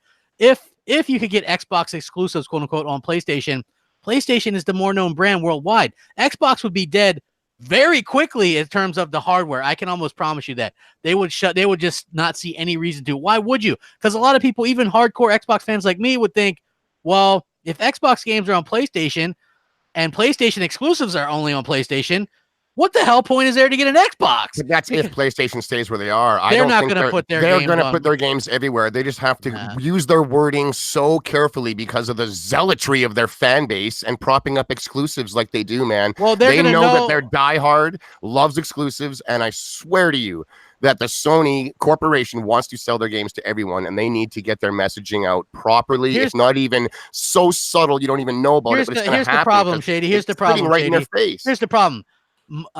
Phil is wrong a lot of the time, right? Phil's like, we're not about selling consoles because that's not how you make money. Bullshit, that's not how you make money. If you had 100 million consoles sold, you damn well would make money because you're going to sell more software. He's very short-sighted in an aspect, and a lot of people buy that line of snake oil. I don't. I'm smarter than that, right? If Sony, they very much want to win next generation console sales again, right? If they sell 150 million consoles, they can sell a shit ton of software. Microsoft is going to get smacked around, and even with them on xCloud and PC, they're not going to sell as much as Sony does just on PS5. I can promise you that. I don't know, man. If xCloud works like what people on the floor were saying at E3, they're saying it works insane. And if the word is truly out and it does work like that when it's launched, and you've got everyone out there buying games from Microsoft because they can play them anywhere, they're going to outsell Sony games because they're actually available everywhere, not just for the console. They have to be good, though. Well, look, Sony's going to do every single game that you buy from Microsoft, whether it's third party or first party, you can stream through xCloud. So why would you buy the next Call of Duty or Assassin's Creed from Sony when you could buy it from Xbox and play it on first of all, I want to point this out. Their ideal conditions are what they're showing these things off very close to the servers there, right? And they're showing single player 400 games. miles away, I heard the server. They're like 200, hundreds and hundreds of people that are in the same area, all on Wi-Fi. But look, sounds like the least ideal scenario. You've got no, like very, very ideal. Listen, no multiplayer game shown, right? And you still have way more lag on those with being that close to it, and they only have I don't know how many servers they have, but like it's only goes certain places, and not even like for me personally, I think they have one data center in Florida, and it's like 600 miles away from me. So like even if it was something I wanted to do, not only that, but I didn't see all positive. I saw like a lot of people that traditionally hype up everything Xbox does because they're perfect, hype it up, but when you're watching the videos that they're playing, it's not one-to-one. You can see the lag, and not only that, but I was reading the reviews of people that were actually playing and saying, hey, here's the big downfall of this. It doesn't scale. You don't know where you're going. You can't see the whole screen. It's not, the aspect ratio is messed up. It doesn't fix that for you. So somebody's like, I was playing Halo 5 and I had nowhere to go and I thought I was lost. I wasn't lost. You just can't see where you got to go because the aspect ratio is messed up. And then somebody's like, oh, I was playing Hellblade and it was terrible. The lag was evident right away. I'm not saying that it can't be. Obviously, they got to iron out a lot of stuff. This is still early in development or whatever. Absolutely. But I'm just saying, nobody's dying to go, let me play these games and stream these games in 720p on my phone or whatever, as opposed to getting a console. One thing, again, and I hate to really bring up this but it was a breath of fresh air. This guy's saying what I want to say, but he's a professional and he says it so much more eloquently. That 2 billion gamer stuff is BS. It's PR speak. There's 200 to 300 million hardcore gamers. That's it. Those are the people that you got to go after. It's admirable that they want to quote unquote grow the thing, but nobody's like, oh, I'm going to play xCloud instead of buying it. And if you are and you're a hardcore gamer, you're a liar, because I don't think anybody's going to play streaming as opposed to playing natively 4K or 8K or whatever we're going to do. And I just don't see it happening. I'm sorry. Streaming has to be an option for your console when you are away from your console. Like Mooch was the example. Well. That's all it needs to be. Like, that's why I don't think Stadia is going to really be successful. Don't get me wrong. They got a lot of money behind them, but they don't have a console. You can only stream it. You know what I mean? It's true. It really is true. And listen, I'm one of the first people to say xCloud and Stadia do intrigue me because I happen to travel. But Knox makes a good point. To be honest with you, it really isn't crap. And also go back to Colin. You know, Colin was the brains of the Greg Miller and Colin show. Yeah, obviously, I've noticed that. Right? Yeah. So, I mean, but he's right. Realistically, when us gamers, okay, are not in front of our preferred console or even PC, give yourself that credit, right? We are in 2019. Your PC's in your home. If you're not in front of your PC or your console, your dedicated TV space playing, that's when xCloud / Stadia become an option. See, Stadia, that's their only option. They really need people to play on that all the time, not just when they're on vacation or, you know, when they go on a trip once every 3 months. You know what I'm saying, Mooch? Like, that's the problem for Stadia. But here's what Stadia needs to work on: cross-save. If they can get cross-save going with the consoles, or they don't really have to do it with the consoles. They need to do it with the developers, because the consoles have already said that they're open to it, especially Microsoft. Which, again, this is what I was saying. Like, you know, there was talk right now where Stadia is still in negotiations with doing cross-save with Destiny 2 with PC, and people were writing me, Mooch, I know you're a founder with Stadia. Does that mean that you're worried? I said, no, I'm not, because I'm playing on my Xbox and my cross-save to Stadia works fine. So Stadia for me is only a leapfrog. Okay, it's a lily pad, if you will. It's all it really is until I get back to my couch. So I mean, that's the thing. So for me, it's only an option. Well, you want to play in the 4K or 8K realm, right? I mean, absolutely, crap. Of course, yeah. I mean, that to me makes the most sense. Especially, it doesn't worry you a little bit that so far a lot of the tests that we see, like Stadia, really relies on that single player Assassin's Creed. Microsoft is relying on single player games as well, right? Like, to me, that says a lot. Maybe they don't trust, or how's it going to work if you're trying to play multiplayer here's the and thing, you're playing with your friend. Remember, like, there's a big problem with this with the hell's that crappy game that everybody's already forgot? Crackdown 3, right? Like, you couldn't team up with your friends because they might be in another part of the world. I think the reason they're showing single player stuff with it is because that's instantly pick up and play, whereas multiplayer, you're looking for lobbies, it's got to load the match, all that other stuff, which just gets in the way of people trying it out. So I think that's really why it's going down. Not just that, but let's be honest for a second, crap. I mean, like the Google and Xbox, okay, Microsoft and Google, respectively, are in the top 3. They're always kind of jumbling. Apple, Google, Microsoft. They kind of flip-flop all over. 1, 2, 3, always in the world, globally, okay? I don't think that Stadia would come out and do this presentation, show everything, and then all of a sudden it's like, and here's our product, and you plug it in and it just goes poof. Like, it's not going to not work. Now, the question is, will it work to the degree that us gamers are used to on our couch? That's the pedigree. That's what they have to reach. And guess what? That's a them problem, okay? I'm going to go ahead and I put my first $100 up, but let's be honest, okay? We all bought the Division 1. We lost $60 there. Zing! Somebody bought it for me. Loved it. Right? My point being is that was a hell of a week, though, Mooch. It was a great 7 days. But my point being, what a great week. We've all lost $100 somewhere. I think that this is their chance. I think xCloud is going to be great too. I think they're going to be fine. I do say this much, and I'm kind of taking the show on a bit of a tangent here. Okay, is I said this, and then it was funny to see somebody say it in the media. Is that I said I thought it was interesting that Stadia had a half an hour show or 45-minute show dedicated about a month and a half ago, okay, sometime in May. And then they did a decent, their version of a Direct/Connect. Okay, they call it Stadia Connect or something like that, a Direct. They did theirs right before E3. And then Microsoft was like, and now Project xCloud. And done. And I was like, what? We didn't see what? I really feel that Stadia is ahead of Microsoft in streaming. Really? And I think because they let everyone play at E3 actually hands-on, that Xbox is confident in using that quote-unquote the phones were all hardwired to the the controller. The controllers were plugged in, so you had a better Bluetooth. I understand. They were still using the internet over Wi-Fi. Well, here's my question. Right? All right, Sadie, let me ask you a question back, okay? Why, on the biggest stage ever, when Google just did a half an hour show a month before and then did a 20-minute show 2 days before Microsoft, why would you only have a slide?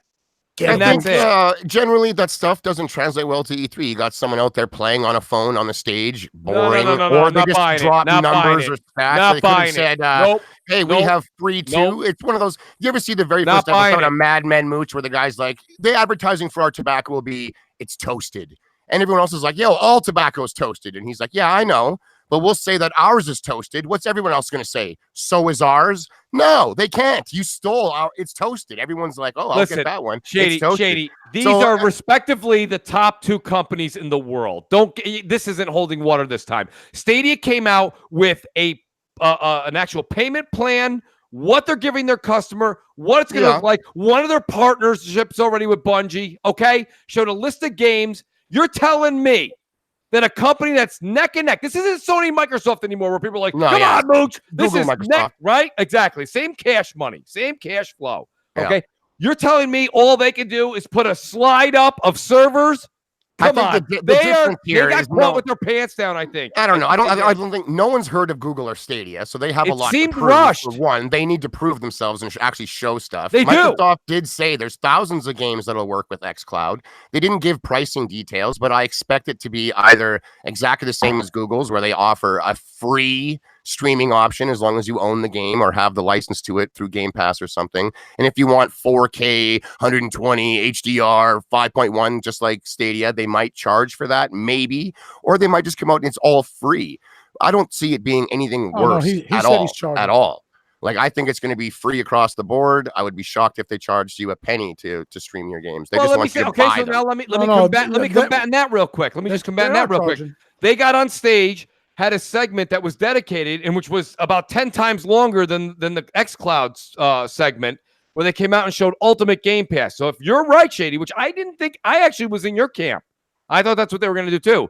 You're telling me they got on stage, took time to tell everybody how ultimate the ultimate package was, and they're going to say xCloud on stage, and then they're not going to throw it in there? I think the difference there is that Stadia making their payment plan. Game Pass Ultimate is actually out and for sale right now. It's actually up and running, whereas xCloud still isn't actually even out in beta yet. Like, just the people at E3 got to try it out. And I think the fact that hundreds of people still got it. Well, they sort of did, but there's still time to do it. And it's time to do it on your own. There's still a lot of shows. There's Inside Xbox. I'm telling you right now, Shady, you're there's doing a bunch of stuff that's getting closer to its actual beta. I think they'll talk about it. In case you're still wondering what to do as a career, you should be a trial attorney. Listen, that's great damage control. But my point being, okay, everything isn't about E3. Everything. I mean, Sony didn't even think it important enough to show. So but they had xCloud on the stage. They brought a dedicated woman out to talk about Ultimate Game Pass, and you're telling me they couldn't add one more quick bullet? That's like PowerPoint 101, Shady. I don't think Ultimate Game Pass and xCloud aren't the same thing. One of them's for sale. If it's included, it's got to be. xCloud, Phil Spencer already said they will be charging for xCloud. If you own a game and you stream it like you could do now, right? You turn your Xbox on and stream from your PC. They said it'll be free, the other one as well. They that will be free. They said your console is free, but so will be their servers. I guarantee it will. Stadia is. Xbox will be competitive. It'll be free there too. It just might not be as high end if you're using your own console. You don't get 4K. You get 1080 now. Well, that might be the free portion. He said it in the Giant Bomb interview. He said that's right. I can see them charging for the high end streaming. If you want 4K, 120 frames, HDR, just like Stadia, you pay. Whereas if you just want 1080p, 60 frames, it'll be free because that's a competitive thing to do. I don't expect them to be charged or nothing.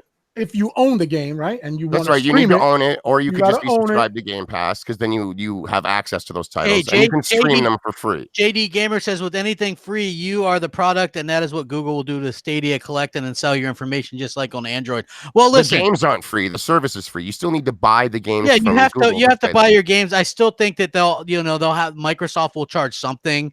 For their they'll have a Game Pass service for it. Or whatever, I don't know, but that's a service. They're all about services. They're gonna have to figure out a way to monetize that. Hey, everybody, hit the like button, man. We got a hell of a show going on tonight. Least we can do is show some love, man. Hit the like button, show us a little bit of love. I appreciate it. Maybe we can get over 200 likes. That would be awesome. We had almost 600 watching here. Everybody go back and forth. I love the kind of back and forth. Listen, this is a little bit of go ahead, man. No, I said hit that like button, man. Yeah, hit the like button. So this just came across my feed. You guys remember the game Alpha Protocol, right? Yeah. It was an RPG. Okay, Obsidian, so Obsidian just got the publishing rights back to this, which is actually pretty big news. So obviously you guys maybe have heard of this game. I think it was like an Xbox 360 game. It was pretty good. I played it. It was a lot of fun. So according to Tech Raptor, Sega's publishing rights for Alpha Protocol have expired, and that means that Obsidian now holds the publishing rights for the game. In response to the change in publisher rights, several stores have removed the game from sale. And those looking to purchase the game may want to do it soon or wait for Obsidian themselves to re-upload the game under their name or Microsoft's. So that could be an IP, and it's an RPG that Microsoft could bring back. Yeah, that's what I'm saying. It was a pretty good dystopian wasteland single-player game. That's something that really could benefit them. That's one thing that they're lacking is that RPG. And I feel like this could be something, and they would own that. That'd be a big thing, I think. If I recall hearing about that game before, I didn't play it myself, but I heard that it was relatively ambitious and just kind of fell short on a little bit. And a lot of it came to just the fact that Obsidian isn't a massive funded studio. They've always struggled financially. When was it originated? It was 2000. on the 360. Yeah, 2010. It had like middling reviews. The people that liked it really enjoyed it. I think it was the story that they liked, where I did recall hearing a lot of technical issues with it at the time. But Obsidian, before being picked up, they have always struggled with finances, which is why they did like Fallout New Vegas and stuff, and were doing piecework on other people's IP. Whenever they tried to do their own, it was difficult for them due to the money involved. So they were never really able to see their dreams come to fruition, if you will. Yeah. So if Next they were able E3. to get that back, now that they're 2010. a bottomless funded studio, allegedly, it'd be interesting to see what they could deliver with something like that. Agreed. Yeah. Cool. So yeah, 2010 was when this came out. So 9 years ago. Was this would fit right in on Game Pass, 63 Metacritic game, but still I like the game, and I don't remember it being that poorly rated, because I actually thought it was kind of fun at the time, and it used Unreal Engine 3. It was a 360 PS3 game and PC as well, but yeah, I had a lot of fun with it. And again, it's RPG, people know of it. It's like an espionage RPG or whatever. So yeah, I think that would be a cool game for them to kind of pick back up and kind of get involved with. And would be great. Hold on. Yobi says, I love that damn game. Alpha Protocol was sick. Yeah, this would be really cool.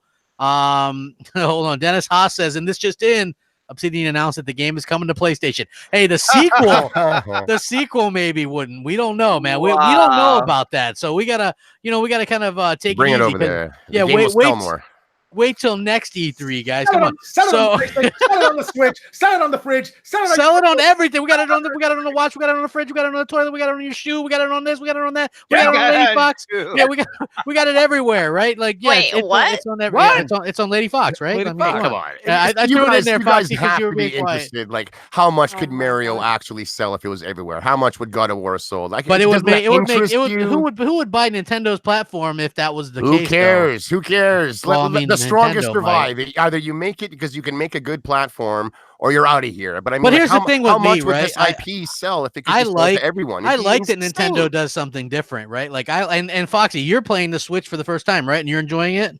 No, it's the second time, but I mean, I've had it for a little bit, and I've been playing different type of games on it. So yeah, I like it a lot. I want to get my own. Yeah, exactly. See, like, and they still do that. But I wanted to talk a little bit more about subscription services.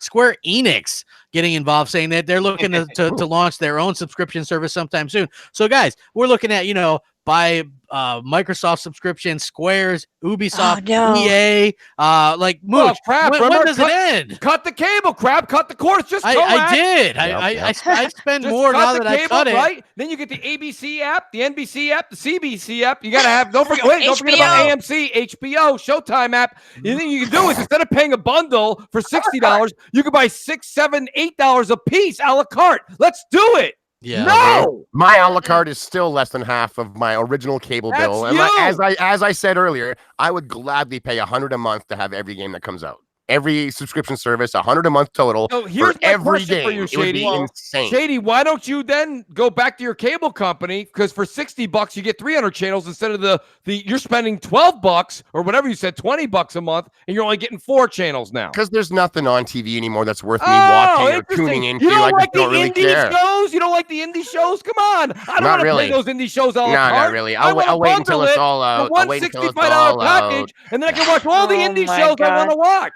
And you're 12 C-SPANs. You gotta. Why not? I can get all of them though. It's just like Game Pass, but TV. Well, see, it's the same idea. Commercials. Don't forget with commercials. Here. My bad, Fox. Go ahead. No, you're good. No, I was gonna say the difference here is like when you hear about Xbox and you hear about PlayStation in terms of streaming, they're gonna have their first party and they're gonna have their third party. When you hear like Ubisoft and you hear Square. Let's be real. I think, Mooch, you said this. A lot of companies are going to try it. Only 2 or 3 are going to come out alive. That is the truth. Yeah. That is the truth. And this is exactly what's going on. I mean, can Square honestly put out enough that will keep gamers satisfied? So Xbox. Here's the thing. For Ubisoft or any of these companies, okay, for them it's just gravy on top. They're selling their games across all platforms, right? And then they have their streaming service. Really, and you hate to go back and harp on it, but really the one company that should worry about these types of all going independent is Xbox. Because right now Xbox has got some EA games. They've got some of this. They've got some of that. They've got some of this. And that's what makes Game Pass such a great quality. Yep. If you take Ubisoft out and EA and you take out Activision, you take out not even there. There is no. But we're all speaking in hypotheticals here, Shady. We're talking about if each of these guys goes their own way, which they're all starting to talk that way now. Okay, they're not going to have it in Xbox Game Pass because they don't want them to get it. They want you to go over and pay them. They're not going to have it in PlayStation Now either when that goes streaming. Exactly, but that means you're going to be down to exclusives and indies. But that's why I'm saying with companies like Square, Ubisoft, maybe because they've been. I mean, these are all hypothetical conversations, guys. Nothing here is happening right now, right? But all I'm saying, but Square, I don't feel like they have a library going back into the past, but when you look at like how they develop games and when they release and stuff like that, I'm like, they can't really hold the candle in this fight right here. Now they got Avengers and Tomb Raider, anything that studio. Like, they do have an American component to them now. It's not just Final Fantasy like a lot of people think. Square Enix is Eidos, right? Side note: Ubisoft is only on PC and Steam. Yeah, it is. Well, for right now, I mean, they could eventually You're bring sticking it. your toes in the if water. If you want to play 20 Assassin's Creed games, you know where to find Go, baby. For a new gamer, it's undeniable deal. You step in for $15 a month. You've got like 15 Assassin's Creeds, 10 Far Cries. You got For Honor. You've got a whole bunch of the Tom Clancy titles. Plus, you get all their new stuff day and date. Ubisoft does do like 2, if not 3, big games a year. So, I mean, it's worth it for the guys that really enjoy Ubisoft, especially the guys that don't already own those backlogs, I would say. But I mean, it's right to question where if everyone started doing this, all of a sudden you're paying, $100+ a month just for your gaming. And if it's only between 4 or 5 studios, what about those indies or the AA games if they're not included? But here's the thing, though, Shady, and don't get me wrong, you had a valid point in the prior conversation, but now it comes back to what? Let's just say we fast forward 5 years in the future and Ubisoft and Square Enix and all these guys have their own, then it comes down to the one thing that you said didn't matter much, and that comes down to exclusives. And because what it ultimately is when you're buying into that subscription, just like you're buying ABC or AMC, right? So if you go get the AMC app, that's the app, unless you have cable bundled, that's the only place you can watch Walking Dead or whatever. So my point being is it comes down to your exclusive deals. So, it is what it is. But I think ultimately, if this ends up being, Microsoft has got such a great jump ahead. But that their jump ahead and the biggest argument for pro Game Pass folks is the amazing amount of titles that are in there. Well, if those titles all come out because they're doing their own gig, it's again, I'll give another food reference. Shady, you got the best pizza joint in the city, right? You got the best pizza cook. All of a sudden he finds out you're paying him really well. You're paying him really well. You're giving him $20 an hour, right? It's amazing. It's unbelievable. But he realizes, wait, I'm making money for Shady. I can go open my own business down the road.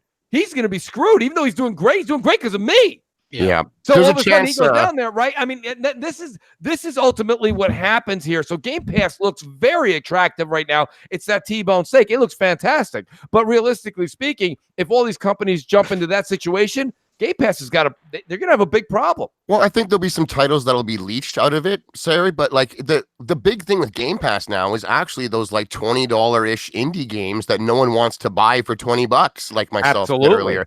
And I don't think those little companies are about to start. No. So but they won't leave, and then Microsoft first party won't leave. And to be honest, for me, you don't want to play them. But I want to play them. I don't want to buy them. So because those games aren't going to be in some other subscription service of their own, because they're just an indie game, they're still going to be in Game Pass. Microsoft first party is still going to be in Game Pass. And on those two fronts alone, you're still making getting a huge deal if all the other the big third party never touched Game Pass again. Just on the indie titles and Microsoft first party, you're getting a huge bang for your buck there every year still. So I don't think it'll hurt it that bad if everyone were to start their own service. But hear me out. You know what's interesting, Shady? It goes back to the reason I told Crap that I'm not one of those people. I just won't be. I'd rather, listen, I understand I don't watch most of the channels, but I prefer to just get my $65-$70 and I get 300 channels digitally. That's a me problem, right? I get it. But if this happens 5 years down the road, it's not happening today. This is a hypothetical situation. It's a great conversation to have amongst gamers. But if they all end up going a la carte, what was once in this conversation saving you tremendous money for $10 a month, or even if it's $7 a month, you get it $6 a month on sale. Okay. My point being is if you're doing that 4, 5, 6 times over, and now you're paying $80 to $100 per these companies, boy, oh boy, you just went from a great savings to paying more than you were almost a couple of minutes ago when you were saying, I'm spending $400 a year. Now you're spending that on subscriptions. So I mean, like I buy almost a full game a month and they're $80 in Canada. So, you do the math and I'm spending hundreds and hundreds and hundreds just on buying one game a month. And if I can get a dozen or 2 dozen a month all of a sudden, geez. Right. But the casual's buying 1 or 2 games.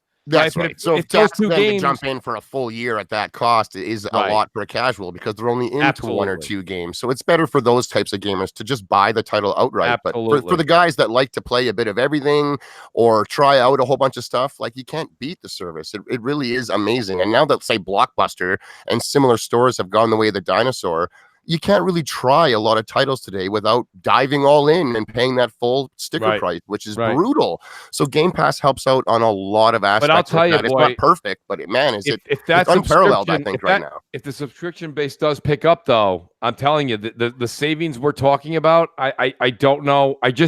I think you'll either be saving if you're able to limit yourself into one particular category or one particular developer or publisher, that's fine. But if you're a gamer like you are now and you love playing on everything and that's the best way to play them and you have to get 4 or 5 of those subs, I got news for you. It's going to get costly, and this positive speech will kind of tone down quite a bit. It could, like I said, I mean, like if I'm paying $80 a month just to have 4 or 5 new games a month, that's already more than what I'm getting now, which is 1 game a month at 80. So if I'm getting more games for that 80 or 100 even, I'm fine with it. It's all of a sudden when I'm only getting 1 a month for the same cost of actually buying the one I want, that I'll have an issue with it. I'm not getting anything more, but I don't see that happening. It seems so far anyways, we're getting more than what we're paying for. It's nice now. Right now, it's expect it to great. continue. Like it's the same with Netflix. You yourself say you haven't really used it for a few months. No. You're waiting for the next season, but Yeah. not everyone's like that. Every Friday does have new exclusive content as well as third-party movies. Shady, And but some the thing people, is- like Mr. yeah. Boomstick, he watches it with his wife religiously. Like just Yeah. get all the But use out of his listen, Netflix, there's though. Individual. there's somebody at my local gym right now that can't even fit into a t-shirt because he's there every single day lifting iron, right? And then there's me who has a gym membership and I go once a month. So my point being, you gotta understand something. I understand that there's always going to be someone that uses it a ton, but the model is based off of the fact that most don't. Well, it is. It's also priced to a point where if you don't use it, you don't feel like you're getting completely raped brutally. Like has to be a level where if you didn't use it last month, you're not instantly canceling it this month because you feel so Think burned. about it, Shady. It's still affordable to Shady, kind of let lapse. If everybody in your area was using their gym membership, you wouldn't even be able to get in tomorrow.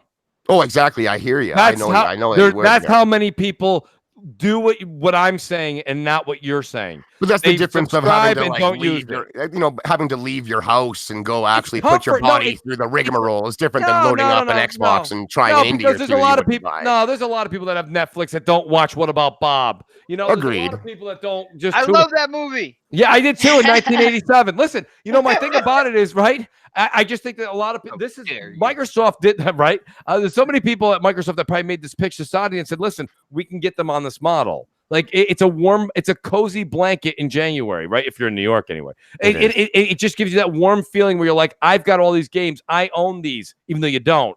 But then once somebody takes it away from you, I'm telling you, that's when you're like, I kind of need it, And Xbox gave the best example. He's like, we love Netflix until yesterday. You know what I mean? We just got back on it today. We canceled it like a few months ago, and we got back on. Shout out to Tim in the chat. He goes, it came out in 1991. My bad, Tim. Good research, though, buddy. Tim. Thank you, brother. Yeah. But listen, Wikipedia in the chat. That's the way me and Mooch is right here, right? I'm probably the lowest, like the on the minor. Yeah, that's me. Lowest on the low. You know what I mean? Like me, I do this, dude. I do it. See, I had Xbox say it. Do. But I subscribe, right? Whenever I see it on sale, I subscribe, and the very next step after I subscribe is go turn off the auto renew. I do it immediately, like and I know, and they bury it real nice and good on the Microsoft accounts. They bury it real nice because they don't want you to find it. So what Mooch is saying is true. They want you to set it and forget it, like that. That's right. Damn infomercial. Ronco. Yeah, that's what they want you to do. But me, I don't do that. I take advantage of their deals. And the shit that here's the thing, and Knox, you're not immune to this either. It's the same thing that Shady was saying, but the other side of the coin. What you do, 90% of people don't. They don't go hunting to switch that off. No, they don't. They don't. They'll either won't do it. Either just won't sign up because they're like, no, I'm just not interested. And if they do, they're gonna do it and forget about it. I mean, oh shit, I had that. Oh, I've had that for 2 years. God damn it! You look at your bill. What's this? $240 in the what? What's it? And then you think, oh shit, it's Game Pass. Damn, We can't be looking out for these people that just throw money out the window. It's like someone who just keeps their windows open and the heat on in their house. I mean, like, hey, that's a them problem, bro. Get your shit together and stop. Stop spending on stuff you don't want. Generation of options. Right. You are right. But that is one of the that's the consumer they're looking for, though. And you cannot. You can't. There's just of course. They would like those people. I'll take all the ignorant consumers I can get myself. My God, please don't hate us so shady. All the ignorant ones out there, give me your money. I got no problem with that. How many of you guys really gonna go out and buy? And if you do, it's cool. I know Crap, Mooch, even me, I like to buy games. But seriously, Gears 5, who's buying it day one? I already bought it. But is that a bad thing? I already bought it. You already bought it. All right, so that's Foxy. I'm not. I'm gonna Game Pass. I'm renting it, baby. I'm renting it for one yucca. There you go. One yucca. You only get so many of those $1 subs, man. And then you're paying Foxy, for the full month, man. That's a good question for Fox. I got it stacked up, brother. What's up? Fox, do you have Ultimate or Game Pass? Right now, Tim got Ultimate. So I'll have it either way. But are you buying the Ultimate version? No, but what? No, that's the one I got already pre-ordered. Foxy's hardcore. She's going all out. Yeah, it's Gears, of course. Yeah, she loves Gears. But if you got Ultimate Game Pass, right, and you're good, why are you going to pay them the $65? They double dipping. I'm supporting my favorite game. What the fuck? Supporting who? The game's coming out. They're being supported with that means I want to see future games as well. Shit. Are you buying it physical, Foxy, if I may ask? You're going to buy the disc or the collector's? Okay, so you got a bit of a collector issue with that as well, where you like, hey, I've got the steelbook, I've got maybe the statue and stuff. That's really cool. You don't have that with the digital. But I'm the same. If you have Game Pass, I question people's motives as to why you're buying it now. Maybe buy it in 6 months when it's half off. But right. That was my point. I mean, if you would ask me this... Then you buy it day one, so you can get your. If you would have asked me this when Forza came out, I would have told you Game Pass, Crackdown, Game Pass. Hell yeah, I played those. I enjoyed those games. It's individual things. What about Halo? Hold on, Halo Infinite? Top 6 Stock says I had Game Pass for 9 months and played like 2 games. Exactly, it's there if I need it. Yeah, I mean, it's there. It's not life support. It's not a first aid kit. It's there if I need it. Like it's a first aid kit. You don't need that shit. Cancel that, dude. Save the money, and when something you want drops, sign up for $9. I'll be honest with you. I'm in the same boat. I'm playing all these new games that are coming out, and they're fantastic. I have a backlog, and it's like I have to turn around and say, well, wait a minute, why? I've had Game Pass since last June. And I don't know, except for Fallout 4, if I've played any other game on it. But did you beat Crackdown, Mooch? I almost beat it. No, I didn't. Without Game Pass, Game Pass, it would have cost you $60 to do that, and you didn't have to this time. So actually, you know what? Crackdown paid for 6 months of your Game Pass. So even if you never played another game, if you didn't play another game after Crackdown for 5 months. You've gotten your money's worth. Shitty. Right now, you're doing the dollar menu sales pitch to somebody who works at McDonald's. I get it, man. I get it. But my point being, I understand it's me and Crap. We start every MNC with, "Hey, Crap, what do you think? Is Game Pass value to you?" Yes, it's tremendous value. Yes, right. We start everything because everyone's like, "Are you saying it's not value?" Yes, we are saying it's value. I actually have a tattoo right now. Right. I haven't bought an Xbox exclusive since Gears. 2016, baby. Everything else has been on Game Pass since then. And like if you added up all the money that State of Decay and Sea of Thieves and Forza and Crackdown would have cost, you've paid for 2.5 years of Game Pass just to play those games. But because you didn't have to buy them, you still have Game Pass for like another 1.5 years. You're still ahead of the game. You're done with those games, but you still have Game Pass. Like it's a win-win-win, man. For me, Game Pass is way more than that because when I'm playing with my friends in co-op, we always go in there and look for a game to play together. Besides Sea of Thieves, which obviously that's like a once a month, type of game with us anyway. But only we once always a month? go in there. Yeah, we play. Well, depending. Sometimes we play multiple times in the weekend, but like. We always go in there and like, oh, let's see what they added. Oh, let's see if that's co-op. Let's get in there and play that together. I love doing that. Like that's how I played Zombie Army. Love that game, and that's how I played was it Strange Brigade? Those two right there, we had so much fun playing. It's so good. Imagine, Foxy, you had to convince your other 3 friends to actually plop down $40 or $60 to buy their own individual copy. It would never have happened. It wouldn't have happened. But because everyone has this affordable Game Pass service, it's so easy for us all to get in and enjoy these games cooperative together. I love it. Don't you think it's easy and affordable because they're really trying to get everybody on it? I don't see it all of a sudden turning to shit and then jacking the price up. It doesn't work that way. I didn't say that. I didn't say that. But that's making exactly it as why appealing as possible. But that's the point. Like they're gonna get this. They're gonna ramp this up so everyone's paying $15 a month eventually, and that's what they want. So that's why when everyone's like, "Come on, Mooch, it's $1."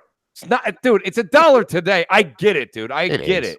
But I mean, it's not going to be like that forever. No, but we already all pay for. Let me get some change underneath the couch cushion. Go return 20 cans. That's all you need. I'm twice the cost of gold for so much you're getting. Like I cannot debate the value here. It's insane, and I don't think it's going down. You know what's funny? That's where you got to calm down, because in 2 years this thing is definitely going to be. It's not going to be $1.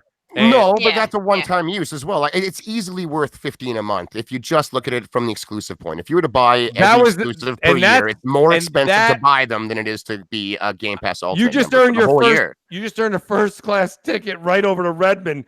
I got news for you. That's what they wanted to hear. They're sending you a check right now. It's cheaper to rent everything than it is to buy the stuff. Yeah, but here's the thing, though, Shane. You went from $1, great value, to I'm okay with 15.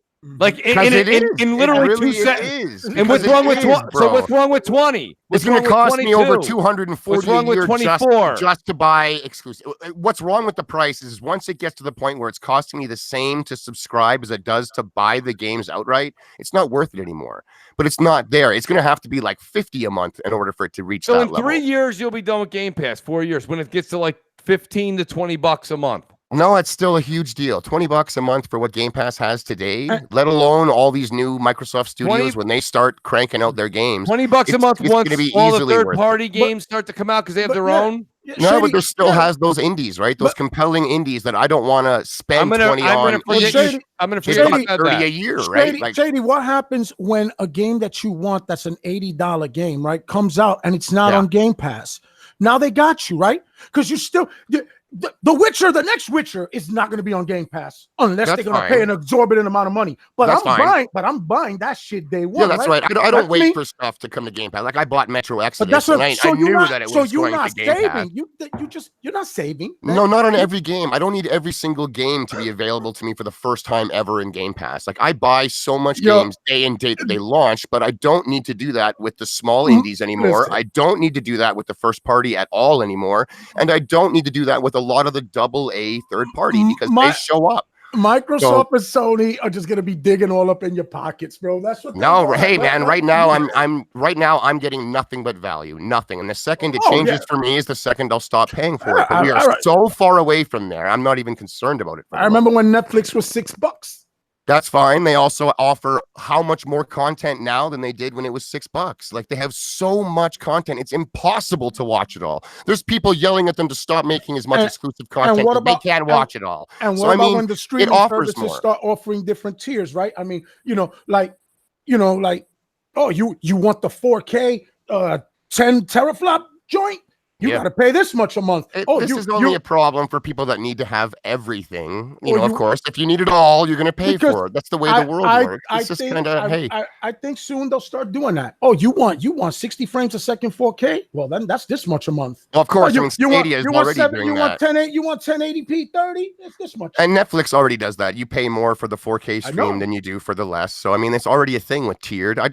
Now, I still see value everywhere I look when it comes to Game Pass, especially. And until that changes, I got nothing but positive stuff to say about that service. And when internet service providers start rolling out packages with the internet neutrality and all, you want the video game package? So now you're paying for the video game package. That's the possible thing. Hey, man, like I don't look up expecting the sky to fall on me every day and be afraid of it. Like when it happens, I'll address it. I'll cross that bridge when it comes, if it even comes. There's just so much fear mongering on this could happen, that could happen. The end of the world could be tomorrow. We get smoked by a meteor. Like at the end of the day, I'll address address it when it's actually. It's not fear mongering. It's just these are issues no one's talking about. You can't say, "Oh, I got a sunshine and rainbows only." It's the same. Some people have that.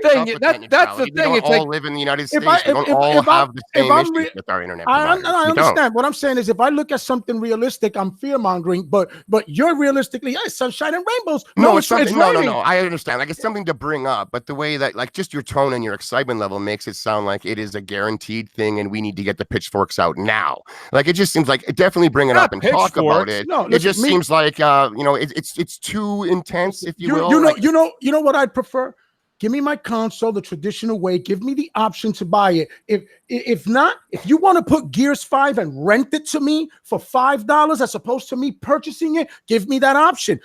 I'd rather you go that route and let me just download the shit and play it, rent it for whatever days, or well, that's what they're offering. So what's the issue? You can either buy it outright and own it, or you can rent it for a few bucks a month. They already offer this, and why would it change? They're not being upfront about it as far as consoles and shit go. They just want to keep pushing their agenda to ultimately get it to where you are only wireless, you know what I'm saying? Where you're only streaming. If that's what they truly wanted, when they asked Phil if there was the last console, he would have been like, "Fuck yeah, it is. We're done with this shit." I mean, that would have been his answer. Instead, he was like, "We're probably planning on some more," because he couldn't do that now. Just like he can't say, "Yeah, we want to go third party." He can't say any of that now. I don't know. Sony had no problem being like, "Is this the last console?" I don't know. That was more definitive than we're planning on more. And they backtracked, right? They backtracked. "Oh, we don't know the future consoles. Oh, we're putting out the PS5. Oh, we don't know after that. It could be a PS6. Oh, I don't know." Yeah, that's right.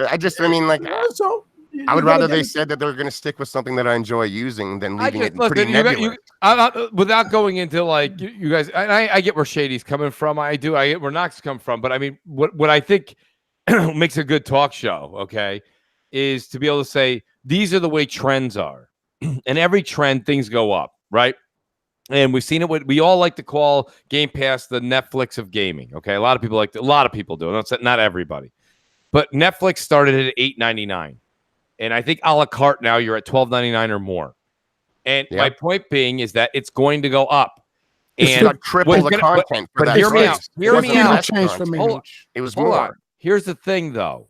Okay, eventually with this situation, okay, if all these other companies get into streaming. And eventually, we just agreed that the price will go up monthly. And I believe, according to trends, okay, you will see that if these other companies start to do their own shows, like the same way Marvel pulled their shows off of Netflix because they're going to do their own streaming, okay, you're eventually going to be paying more for less. The difference with Disney is that they're almost a monopoly. Disney now owning Fox, my God, the library they have, they can easily have their own streaming service. Not every movie company or a game company is big enough to actually do that. So each publisher is in charge of their own domain. Xbox has no power over that. So that's right, but I just don't think they're all big enough to warrant having their own individual streaming services, and they know it. Like, not everyone is a Disney. I didn't think not everyone TBS or TNT could do that either, but they did. Hey, we've already seen like the DC universe crumble and fall. I mean, and superheroes are as big as it gets today, and that can't even. Yeah, but like you said, if Ubisoft or Square Enix wants to put their own streaming service out there, it doesn't matter, because if you have an Xbox and you don't want to partake in that streaming service, you can just go buy that game and put it into your console. It doesn't hurt them, is my point. So what I'm saying to you is, just like Netflix and all the examples you've given in the past, and there's people in the chat that are saying, "Mooch, you're not listening." You're not listening. You're not listening. You have to at least look at trends. Listen, maybe it's because I'm from New York. Okay, maybe it's different. I watch my Mets go on a 7-game winning streak, and then I watch the SNY.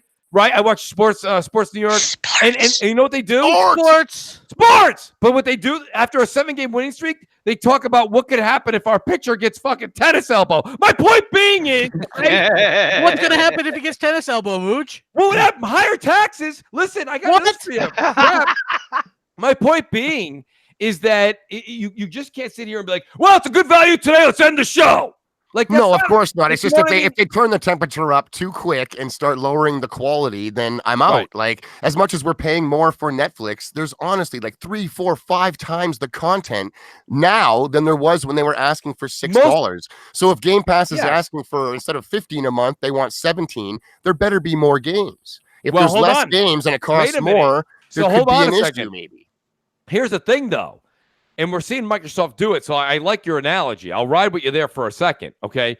What Netflix did from the beginning until today is they upped their first-party, if you will, production studios and started making their own content, and they did some great Microsoft stuff. is doing Absolutely, right now, right? Yeah. absolutely, but hear me out, okay?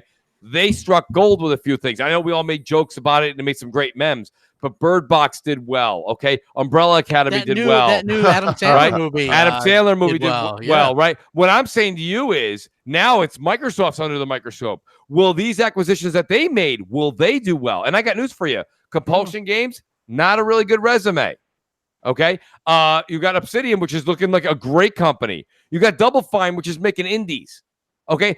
Beloved indies, Mooch. Okay. Double Fine and Tim Schafer. The guy's a legend. Add any word you want in front of indie. Go ahead. Knock yourself out, right? I'll put in beloved. Phenomenal indie. Yes. Whatever you want to, right? But my point being is that, like, Netflix didn't go out and get Saturday morning cartoons. Okay. So my point being, yeah, well, don't. Okay. But my point being is, like, Netflix went and did it right. Is Phil cutting the right deals? We're going to find out. Yeah, I hope so. That's right. The proof will be in the pudding for sure. Like, this is still a new service, relatively new with what they're doing.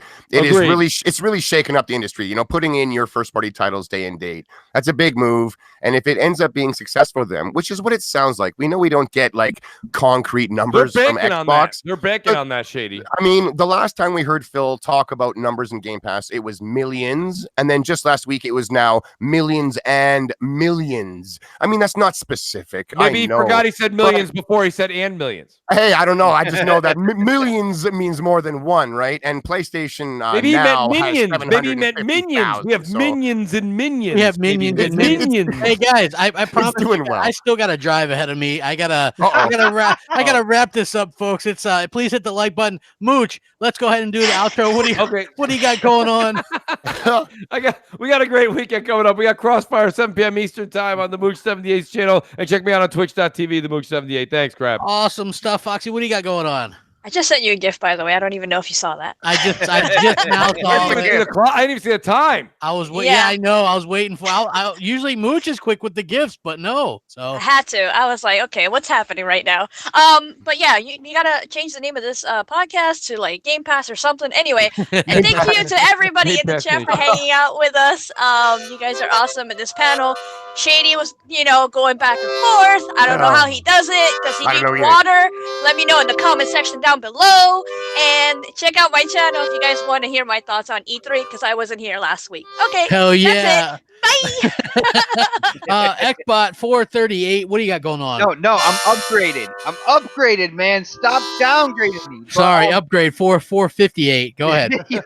Yeah, next podcast is going on this Saturday. Of course, I'm going to be on Crossfire on Mooch's channel this Friday. I'm there every Friday. It is the start of the gamers weekend. But definitely check out next podcast. We are going to have a fire show. If you like Knox here, you'll love him over there as well. He's there with K Mega, Predator, the Angry Otter, myself. Hey, wrap it up. Good as Mike. Great show. We also got Knox. What's going on, Knox?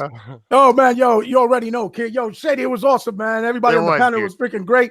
The chat, it was on the money right here at the Knox on YouTube. Check that out. On Twitter, Knox in Knox We Trust right here. The next podcast. Saturdays, Xbox Nation, Wednesdays. When I'm graciously invited to Crossfire there too. You already know, baby. And I gotta get my ass to work. I know, man. I try to wrap it up by 10, man. We also got Shady, man. Somebody asked, did you even take a breath during the podcast? I'm G-fueled out of my damn mind over here. It's the only way that keeps me going, boys. No, it was a hell of a good time here, man. There's no animosity between any of us. No, it's fun, man. It's good. We're all just big-time passionate gamers, man. I don't expect anyone out there to think exactly like me. In fact, it's more interesting when they don't.